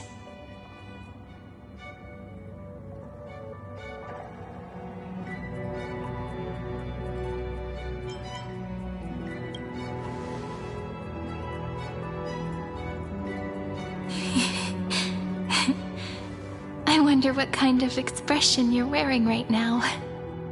Probably the same as always.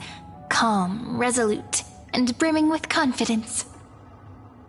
If I have the chance, I'd love to see it again.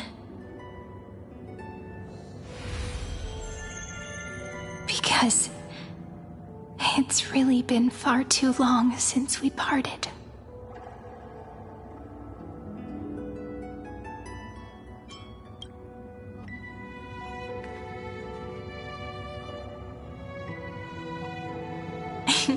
Someone as sharp as you must have realized by now that this isn't reality, but a maze of time.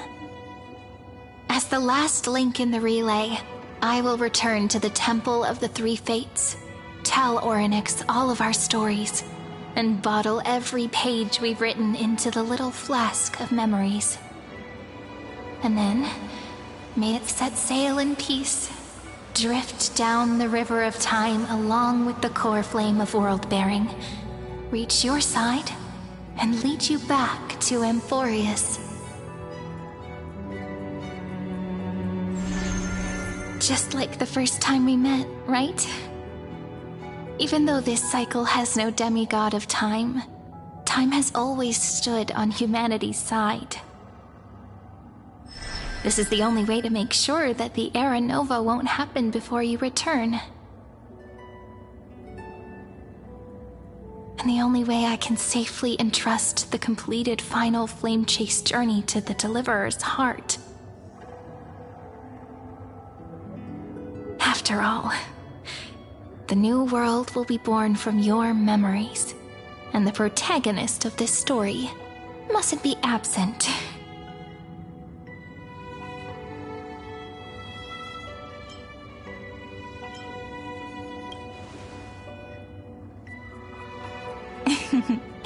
I believe you will never let us down, just like always. Do you remember when Finan sent us back to the beginning? When you and I got separated?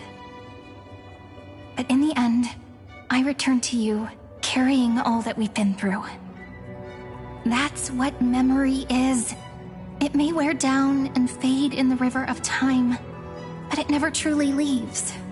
When that hidden corner of the heart is stirred, the past returns even more beautiful than before. So don't worry. Let the 33,550,337th Flame Chase journey become part of you too. I've gotten a lot better at it with the experience from the last time. Next, you will head to Styxia and find the Vortex's entrance guarded by the demigod of Ocean, before charging toward the final battlefield.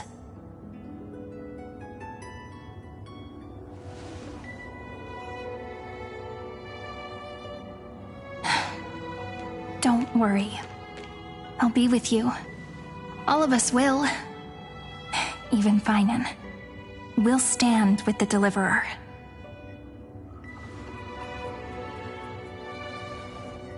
So say a short goodbye, then set off, just like we promised at the start. Toss away all unnecessary worries and troubles, and bring our smiles and determination into tomorrow.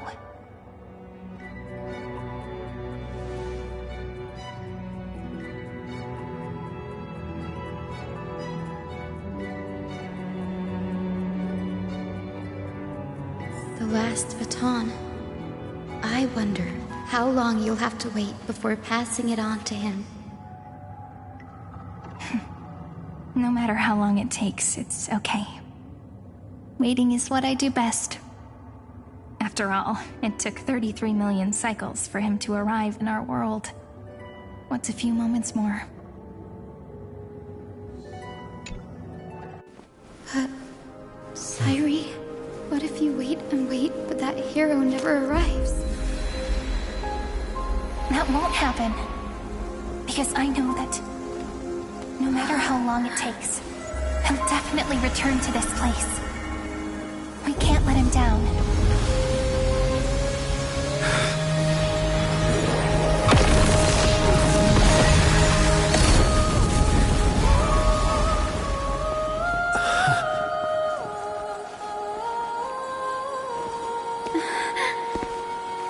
Sky shall rain rays of dawn for you. May romance be with you on your journey. And reason grant you enlightenment. Let strife bestow you with inspiration. Trickery ensure your success. Allow death to protect your soul. And at last, let passage point the way forward. Well, time will remember the Trailblazer's journey.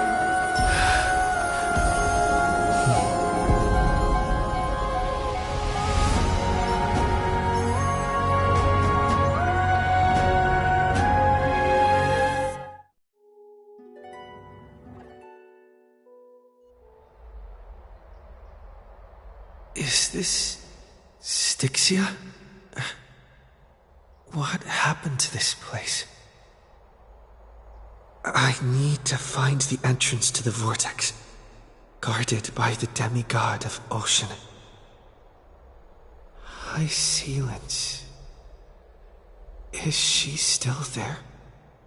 Long time no see, Trailblazer. Generation after generation of Chrysos heir heroes have tried to defy fate with their blood and tears, either voluntarily shattering their souls or waiting in eternal solitude. But alas, fate can never be defeated.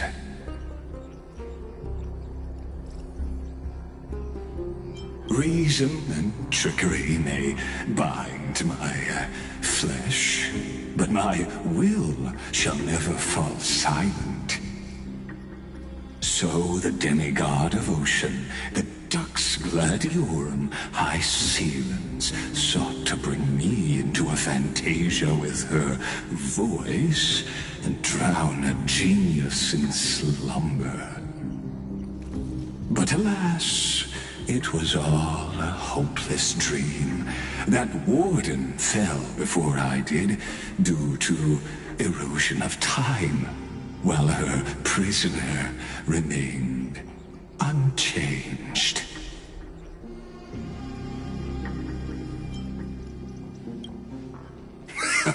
True, I can't leave this place, but what of it? You should have heard of this fable. In a shadowed cave lived a people, imprisoned from childhood, and chained so that their legs and necks are fixed, forcing them not to look around at the cave, each other, or themselves. Behind them is a fire, and before them loomed the stone wall of the cave. The flames cast shadows, while the rocky surface threw back echoes. to them, that false play is the whole world. Yes, I'm trapped in the cave, but I know it's all just a fleeting illusion. I don't struggle in dreams. I wait. And now, my deliverer has come to defeat me and save this world that never owed you anything. Oh, you'll need to awaken the singer here and unseal the prison called Vortex of Genesis. You'll be the one to unshackle me and bring the cave crashing down. Of course, I don't mind waiting a little longer. Let me guide you through this next illusion. One last memory from that prison warden. I hope you'll watch the stories of this Fantasia closely. Logically, the Deliverer must see the world for what it truly is. Emotionally, this memory captures the fate of everyone in Emphorius better than anything else. Only by feeling it for yourself can you understand my point of view. The meaning of destruction.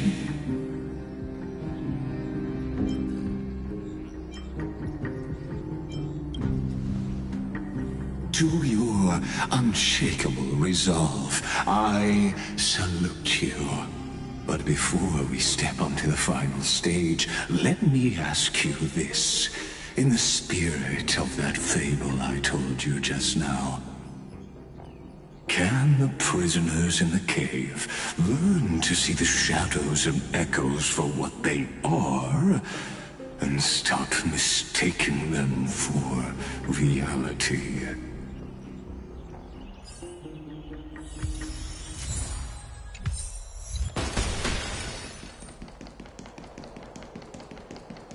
Look, the fire projects the face from her memories. An actress. The dark tides flood the sea, and our kingdom teeters on the edge. Fear not. Our queen has gone to the borderlands. She'll quell this calamity herself. This is the scene when the Chrysos heir of Ocean was born. She was once of a Titankin race named Sea Sirens. At that time, Kozlana had suppressed the Black Tide's rise, but he was unable to remove Iron Tomb from its roots. The Black Tide still roiled in the depths of the world, and the kingdom of Sea Sirens was the first to face the destruction head-on. Listen, I heard Electra's voice. She's calling to us. Let's go. Her voice carries the Queen's command.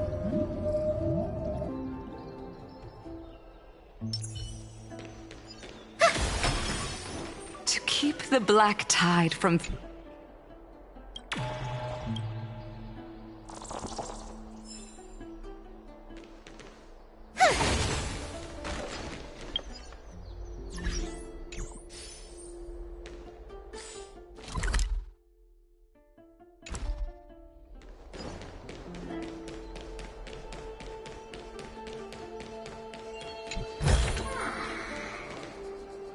Take a look. This is pure genius in action.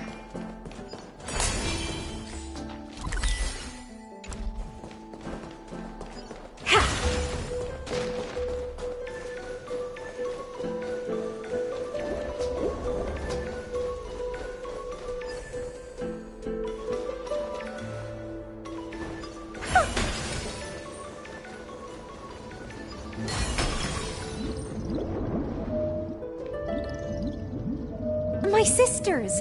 You're finally here! course, Electra. Your beautiful melody drew us here.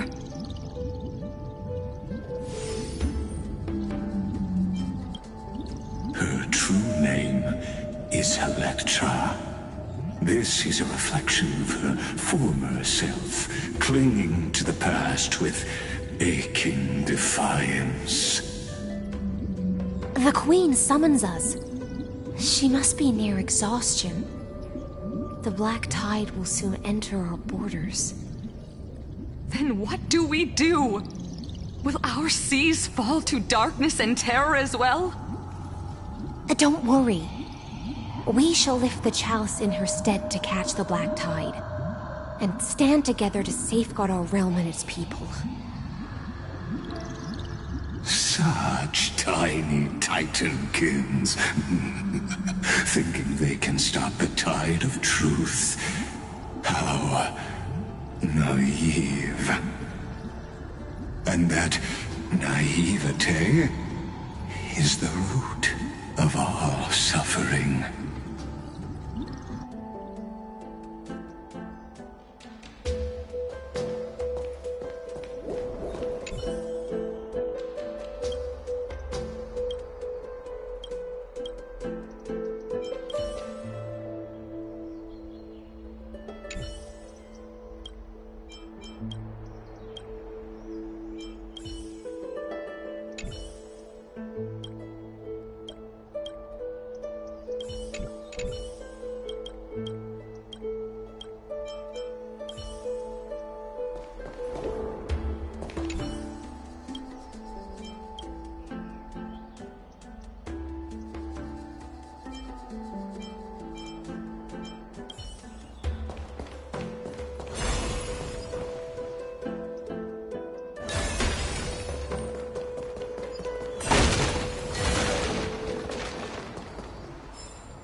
The Queen's palace lies just ahead. Even her once graceful form is now tainted and drowned in dirty mire.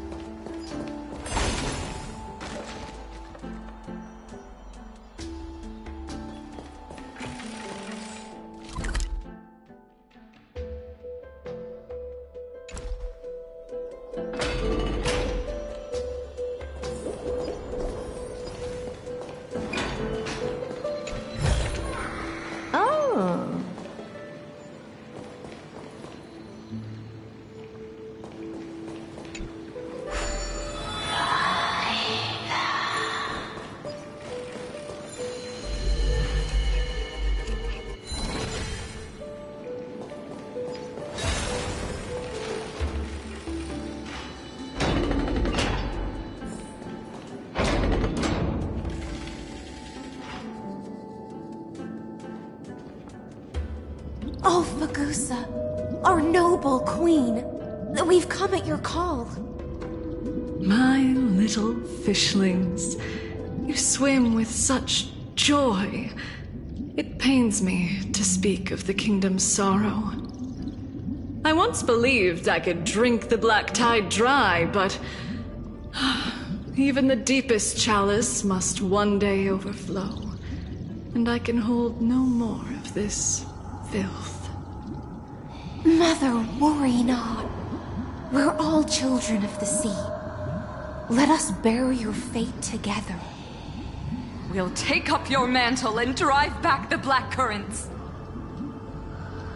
We'll mend your sacred chalice and take in the cursed filth. My little fishlings, when the spear of strife falls, you may retreat in peace. I promise you, on the surface, the city-states will hold a feast without end in your honor. This is the last gift I can give you.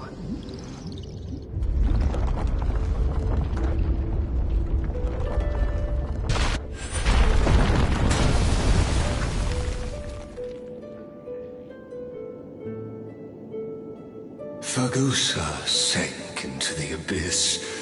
With the chalice shattered, their intoxication spilled into the black tide, birthing the first madness in Amphorius. Sea sirens followed one after another, hunting for the Titan's fragments, until their flesh decayed and their bones crumbled, all for the promised final feast. Keep watching, but tread carefully, for the stage ahead is crumbling with age, just like her shattered fate.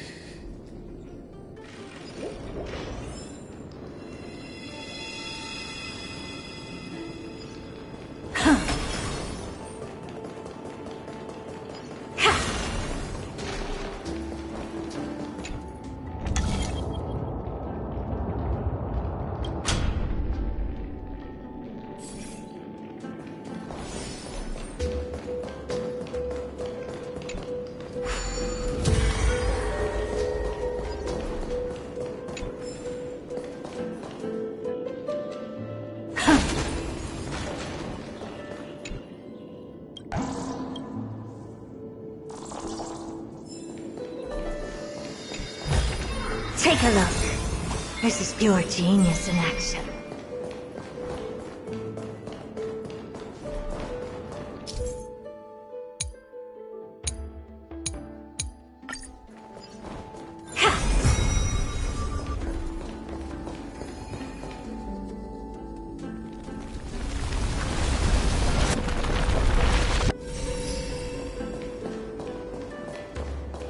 Your wisdom far surpasses even the bounds of reason's model. Can't get through. Looks like I'll need the miracle orb nearby.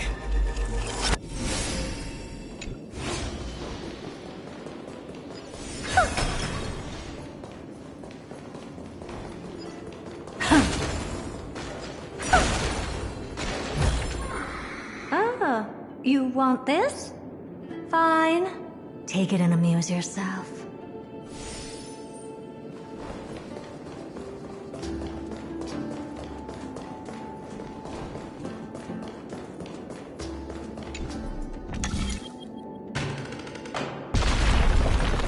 The ending was written long ago. Even you cannot rewrite it. Just like this poor chandelier.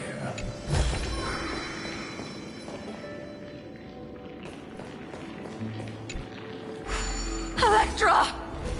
The fiends have gnawed my tail. I can no longer swim to the far seas. Electra! The black sludge has soaked my fins. I can't dance with you anymore.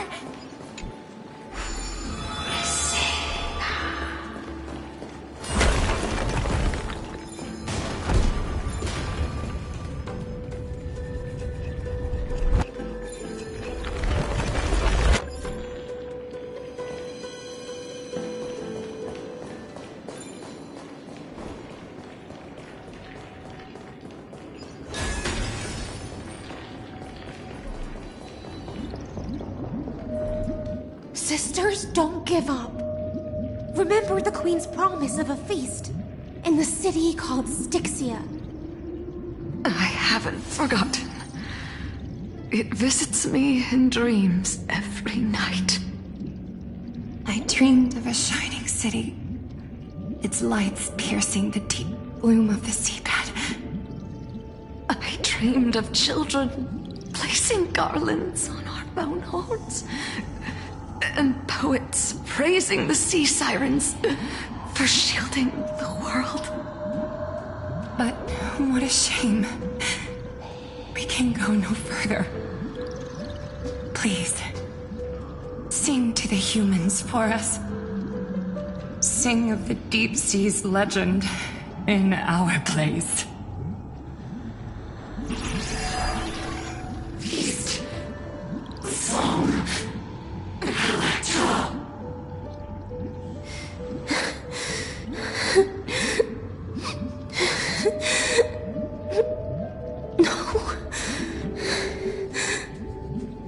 The sea sirens were tainted by the destruction. Their flesh rotted away. They became the black tide creatures of this cycle. Farewell, sisters. I'll finish this last task, then return to prepare your feast. And so, only one sea siren remained among the sea floor. High Sealands, swimming alone through the seas, burying her kin, and searching for the fragments of the chalice of plenty. Though most of that journey was in vain, why not use the power of time to leap ahead toward the journey's end? To reach the Spirit Basin, I'll need to call upon the power of the Chrono Vessel.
You want this?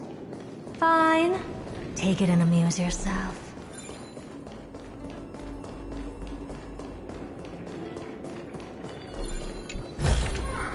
Oh.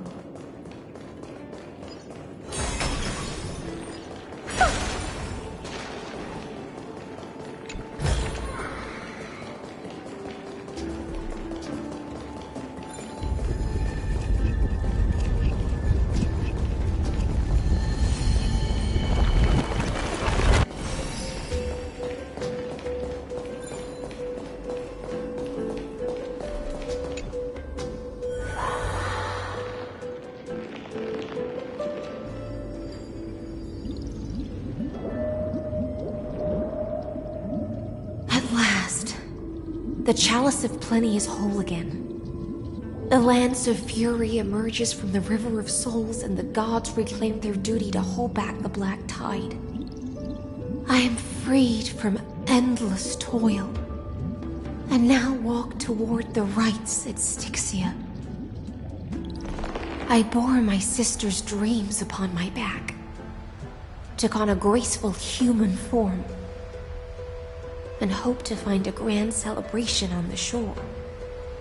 My fins became legs, my scales became skin, and the sea foam on my body became a shimmering gown.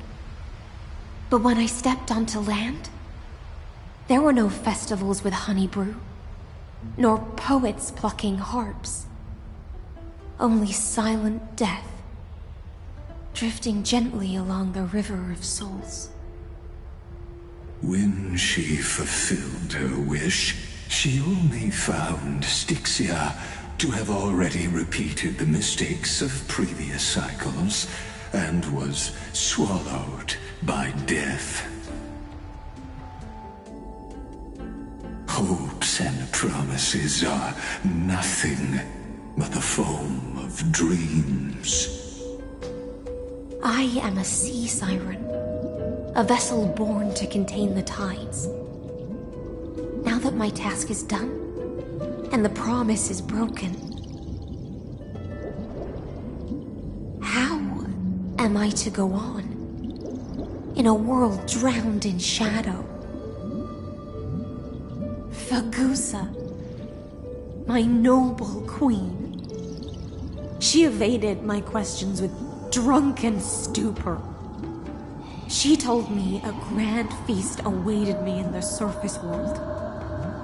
So I wandered lost, groping through the dark. The feast she spoke of, where is it? Lonely Blade, I shall grant you everything you seek.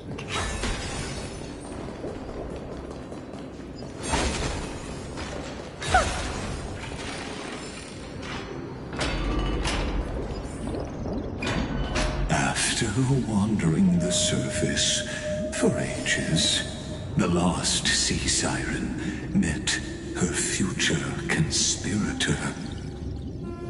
You quelled the wars alone and forced strife into retreat.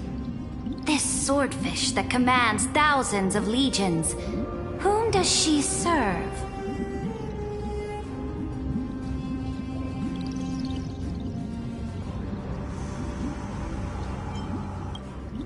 Yes, Saridra, long before she became the Imperator, was already burning with ambition.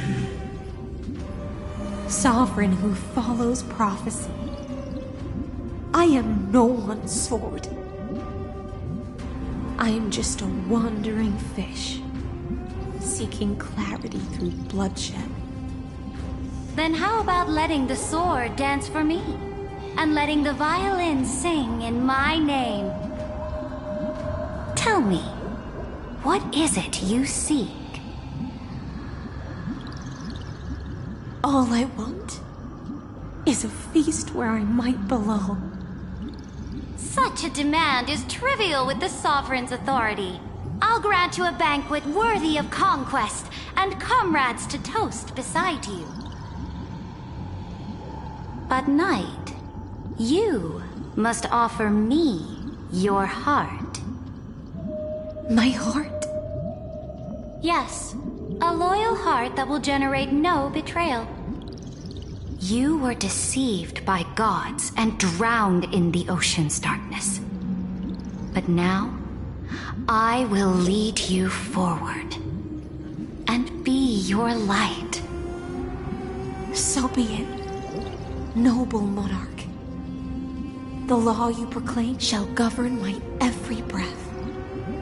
So be it, noble monarch. I am simply becoming someone else's vessel once again, and accepting a duty given to me. And thus, in her hollow drift, she finally found a new purpose, like sunlight piercing the deepest trench.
Take a look.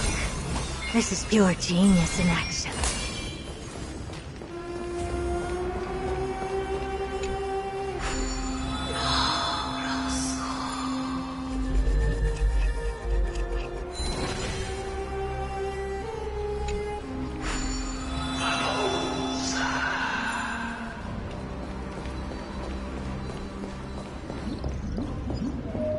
Noble monarch, I've cleansed the foulness from the road as you commanded.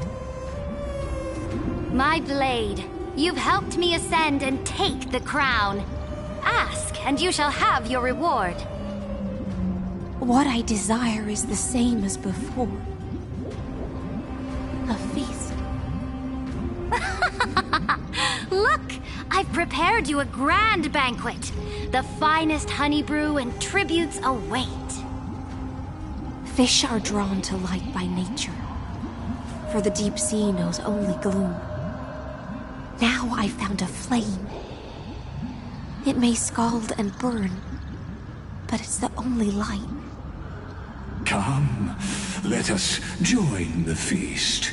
Perhaps the path forward lies hidden among the revelry.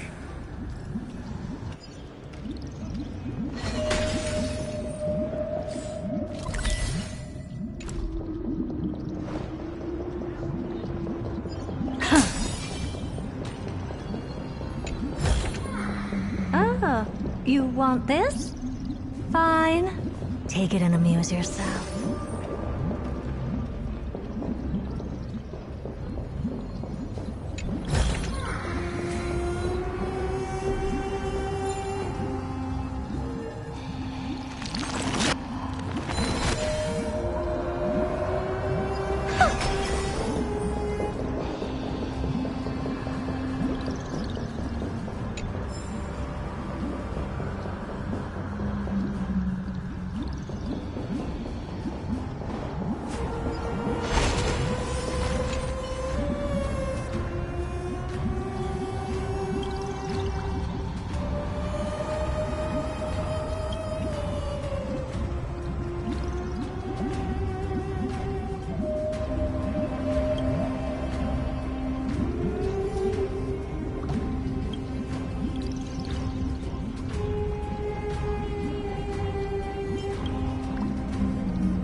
Have you heard that the Imperator's about to begin a new campaign?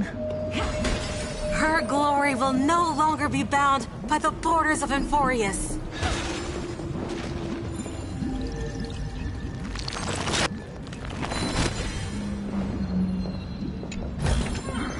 Oh.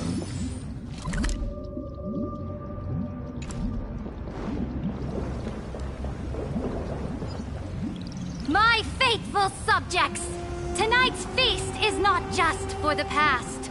It's a toast to the future! Born from our golden blood is an unstoppable colossus. Our iron beast to trample the universe! Great monarch. I've heard the universe teems with great threats.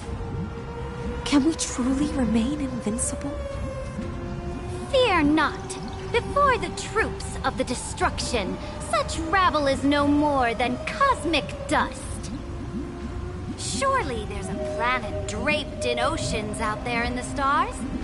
Once I claim it, it shall be yours to rule. And to the rest, your triumphs will not go unrewarded.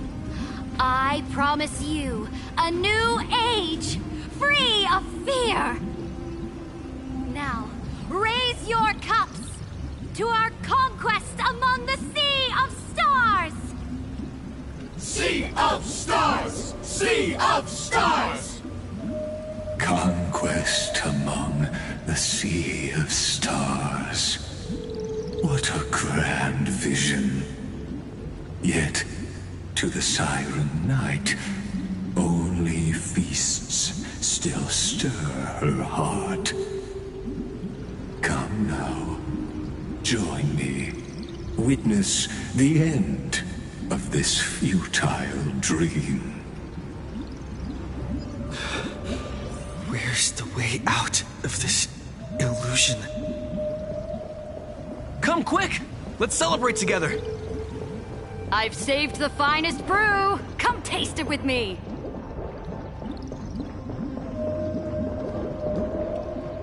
Noble knight, you are truly a blazing spark. It is my honor to share this banquet with you. Noble knight, you have earned victory with your blade. And you have every reason to revel in this moment of triumph. Let me pour you a glass of honey brew. Noble knight, with the sovereign now enthroned, this triumph is yours as much as hers. Let me raise a toast to you. Noble knight, your strength is boundless. Lead us to conquer the universe, and let us toast to that vow! Then drink we shall. Raise your glass. In the deep sea, I never knew what fire was. But when I set foot on land, the first light that I saw was the flames of war, lit with golden blood. It scorched my fins, made me feel pain and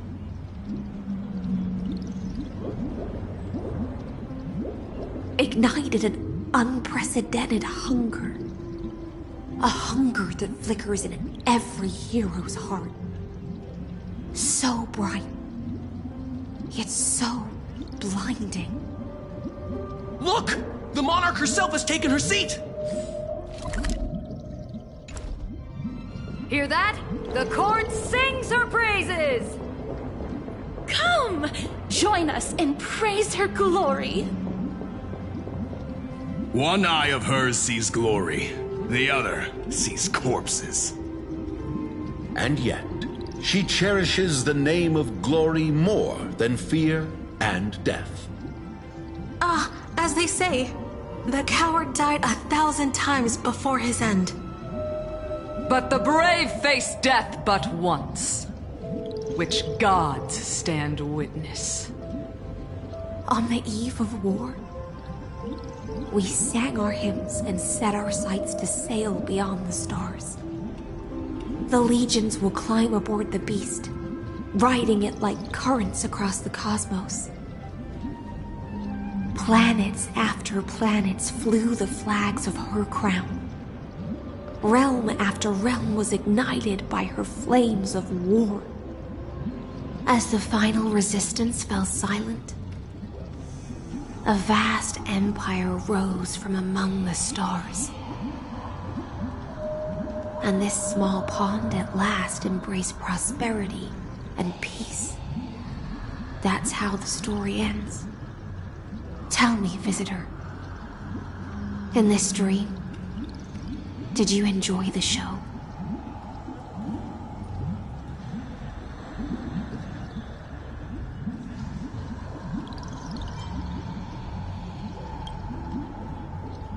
Yes. Just fake bubbles glinting on the surface of poured wine. It's time for me to wake up from this drunken dream.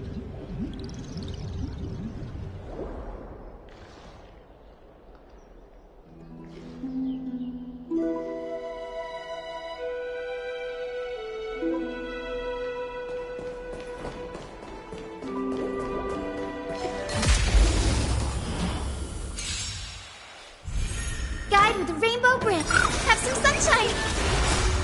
Dispel the gloom. Restore the skies.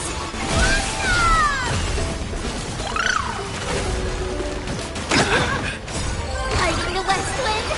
Away we go!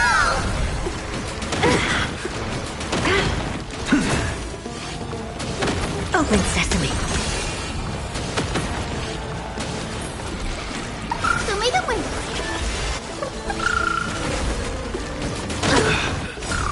Dispel the gloom. Restore the skies.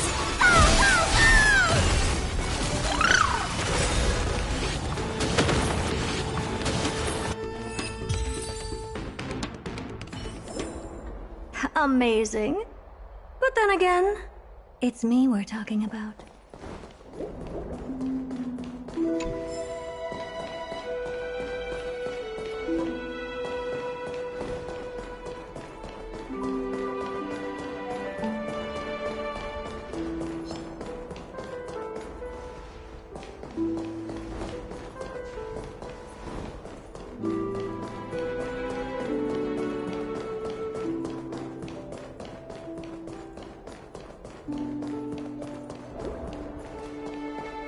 The Imperator is dead!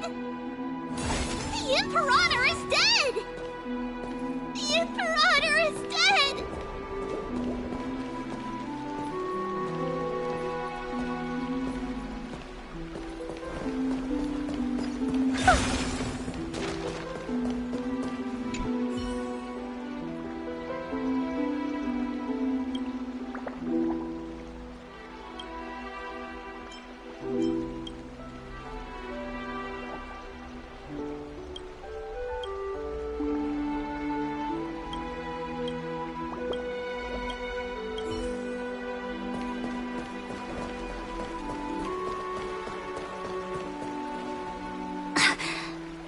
People once cheered for my ascension.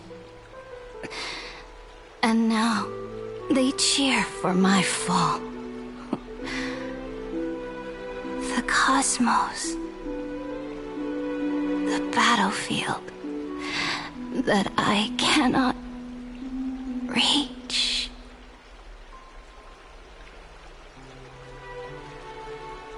Before the Sovereign's conquest reached its end, her life and ambition had already been swallowed by the deep sea. This is the true ending. Her grand designs torn apart by the blade. Her regal robe soaked in golden blood. And the one who struck her down? The one who struck her down was her most loyal Gladius. I don't need to explain myself.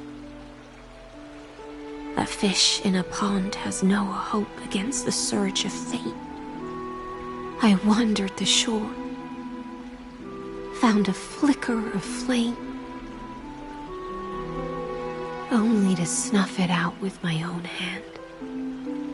I don't understand. If the ocean's feast, the Imperator's dream, and even Amphorius's existence are all illusions, then what's the point of our journey? When the Deliverer returns, I will let this absurd celebration come to an end. But Greyfry, I can't help but wonder how I dearly wish this feast of the Flame Chase would never end. It seems she sensed your presence. The Fantasia's foundation is starting to crack. Let's return to the prologue. Remember the allegory of the cave? Can the prisoners in the cave learn to see the shadows and echoes for what they are, and stop mistaking them for reality? As you've seen, when she cast off her chains, finally turned to look around, and moved her legs, her reward was nothing but searing pain. The light will blind her, for the fire behind her had never once actually touched her eyes. Her legs will buckle beneath her, for she had never learned to walk forward. And so she fell into infinite confusion and fear, and came to firmly believe that the shadows and echoes were the real world. But we in the cosmos, are we truly any wiser than she was? Now, nameless one, fateless one, ask yourself this. The paths you tread, the eons you worship, everything you've trailblazed with your own hands, could it all be someone else's projected shadow? Let's leave that question till after the curtain falls. Once you've unearthed every last truth and reached the prison built for me by the demigods, I'll speak with you face to face. I, the Theoros, have walked the 30 million histories born by Kozlana. 1,000 years is a mere atom in a grain of sand to me. Amphorius, compared to the cosmos, is but that grain upon a whole beach.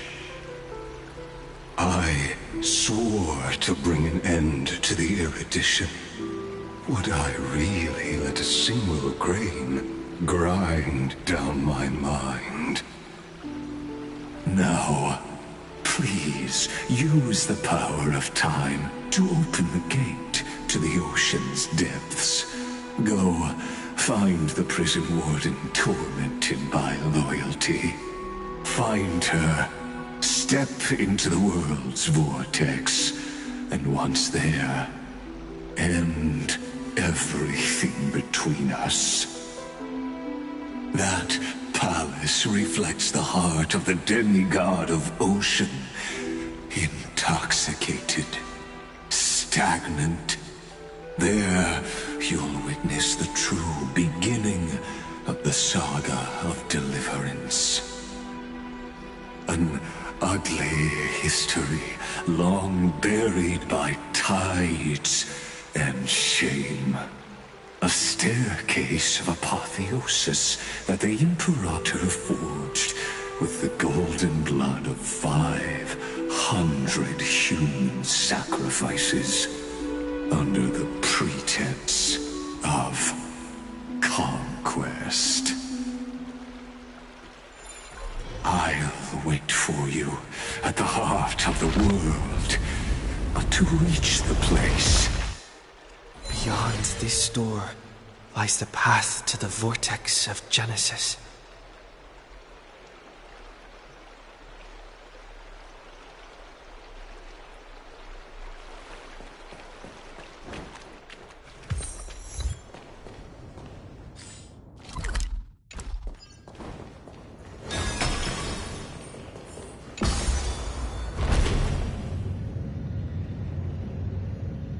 Now step away from this false banquet.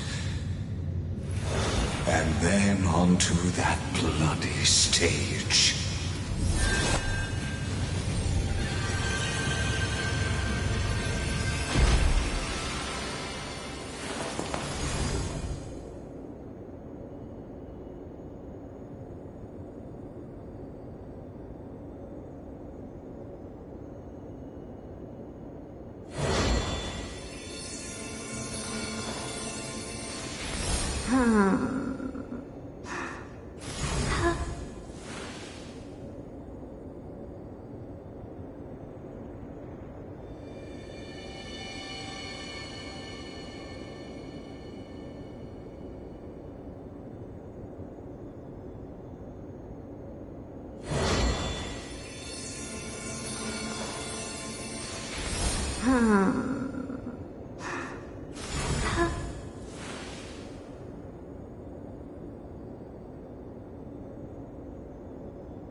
The palace that worshipped the ocean, the sanctuary connected to the vortex, was also once the battlefield of the first flame chase.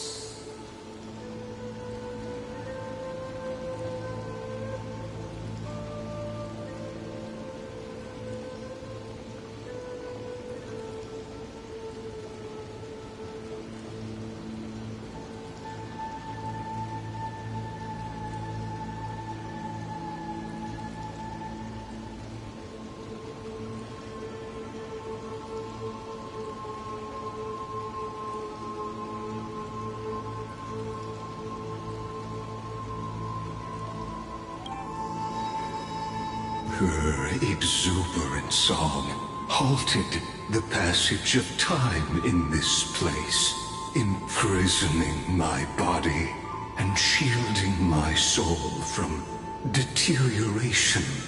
All just to await your return. The twisted time and space reflect her confusion.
the Imperator's crimes will avail. Stay away from Apollonius! This cup of honey brew. What a sweet aroma. Run, Virginia. Dux Hakalithist! We can't give up here! Love steeped in death. How delicious. Sadly, all you see is a remnant of history. And your interference is just another equally futile echo.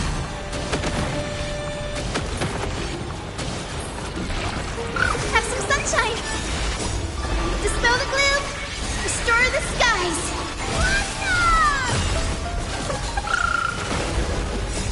Hiding the west wind! Away we go!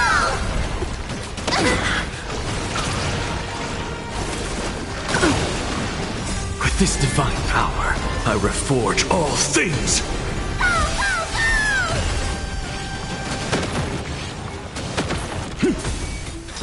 To the soul!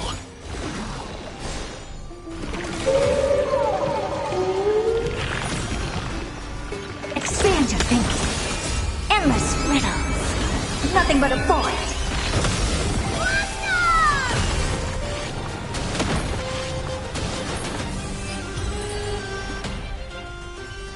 Apollonius, look.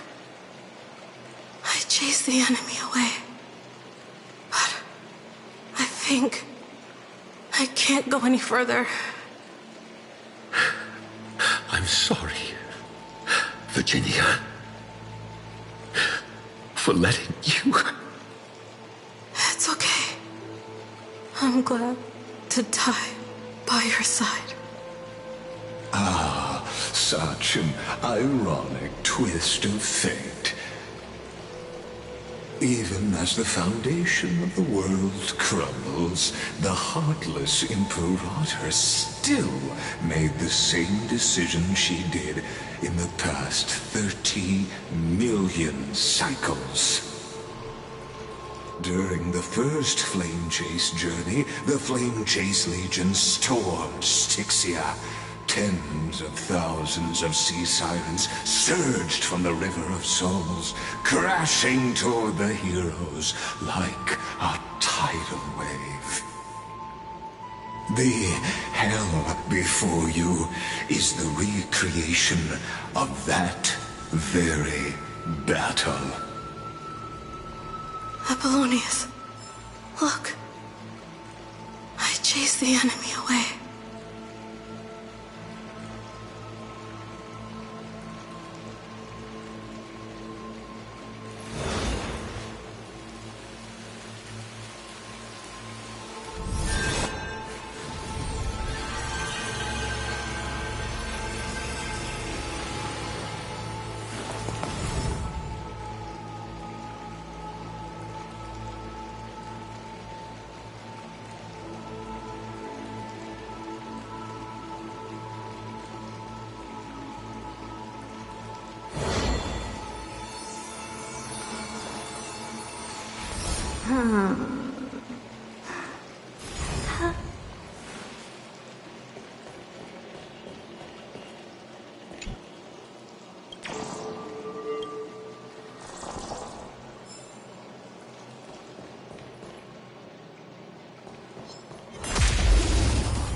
Show me the way! Dispel the gloom! Restore the skies!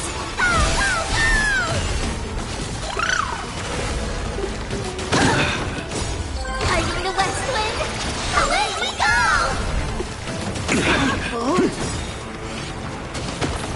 With this divine power, I reforge all things!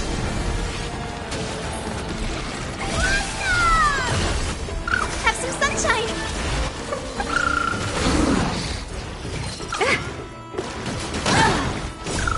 Dispel the gloom!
A painful past, yet hidden beneath a veil of joyful song. Two discarded data clusters waiting for someone's return, it seems. Relive the history, then pass through the temple's waters and come to my side.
Isn't that the Deliverer? He finally made it.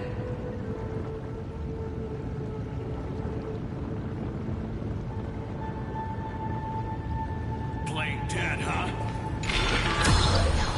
What a wretched way to die. The Flame Chase army, devoured by warbling fish, never saw it coming. Look, the cruel Imperator and her Knight Commander, the pitiful Warden.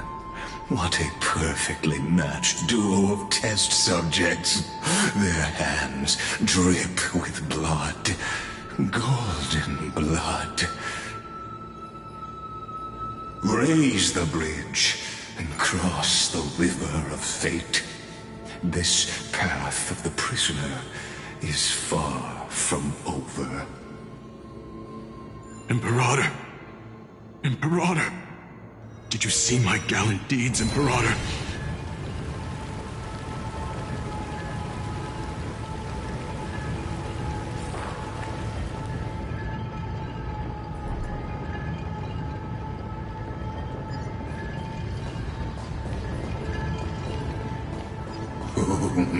A sovereign and the sword at her side. There are countless counterparts across the Imperator, why did you... You're here, Dux Gladiorum. You ordered me to seal the sea route and handle threats from the rear. So why didn't you wait for me to return? Why send the Vanguard ahead and let them die in vain? Die in vain? No, you're wrong. Their golden blood won't be spilled for nothing. The other dukes have paved the road for me to become the God of Law. The Trial of Law? You never spoke of this to anyone. What is... The one who wishes to bear law must purge this world of its curse, and offer the blood of the accursed as sacrifice. I pondered long on what Talantin meant by blood of the accursed. Then, I found the answer. You, I, and every Chrysos heir summoned by the prophecy are the accursed ones. Just like that arrogant Theoros said, our golden blood is the agent of destruction, the antithesis of the world's fate. Dux Frigoris, Dux Brumalis, Dux Helcalethist. Their fate was sealed at that moment. Dying on a glorious campaign was the final gift I could give them. You speak as if they didn't die because of your cold-blooded schemes. Was their loyalty meaningless to you? Losses are a constant on the Flame Chase journey, among which even life itself holds little value. If a subject marches to war without that conviction, then yes, as you said, shallow loyalty means nothing. And what about my loyalty, Ceridra? You sent me away under the pretense of guarding the rear. Was there any shred of humanity left in you? Because you still have a duty no one else can bear. Only you can uphold Fagoos's divine authority. The choice is yours now. Cast off the chains of loyalty and drive those blades through my heart. Or stand with me and sever the ocean's last breath. If you no longer share my vision or believe in the new law I seek to weave for Amphorius, then go on and end me. The Imperator of Amphorius may be ruthless and cruel, but never a liar. When I say life itself holds little value, know this. I am ready to sacrifice everything for the ambition to conquer the Sea of Stars. Now you've seen it. The brutal Imperator was willing to spill the blood of 500 heroes to complete the trial of law. As for my poor warden, her suffering had only just begun.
I'm no storyteller.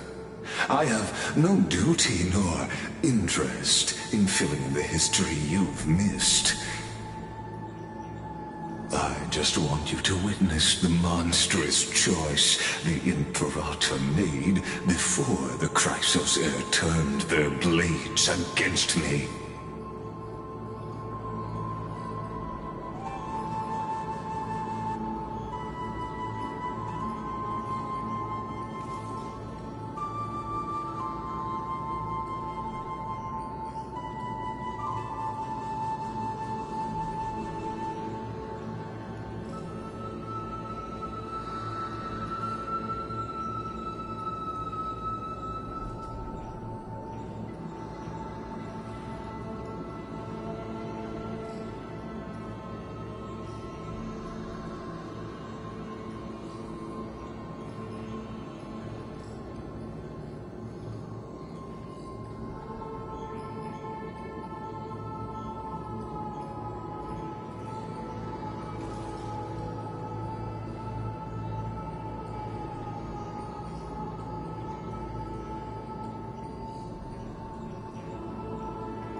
I gave up on using words to solve conflicts 2,000 years ago.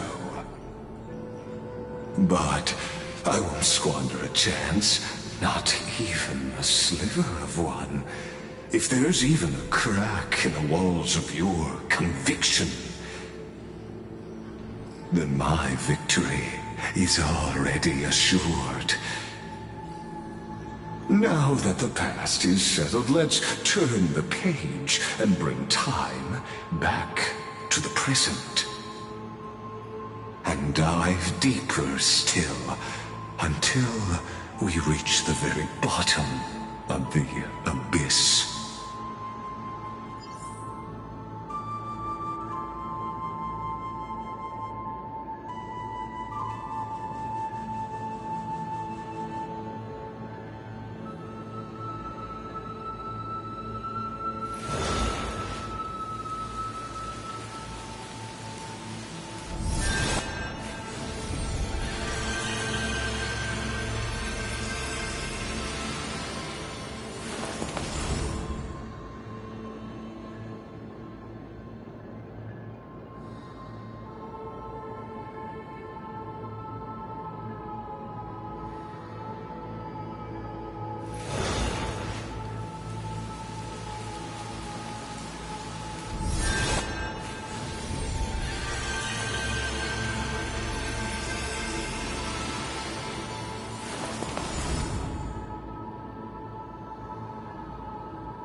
Hmm.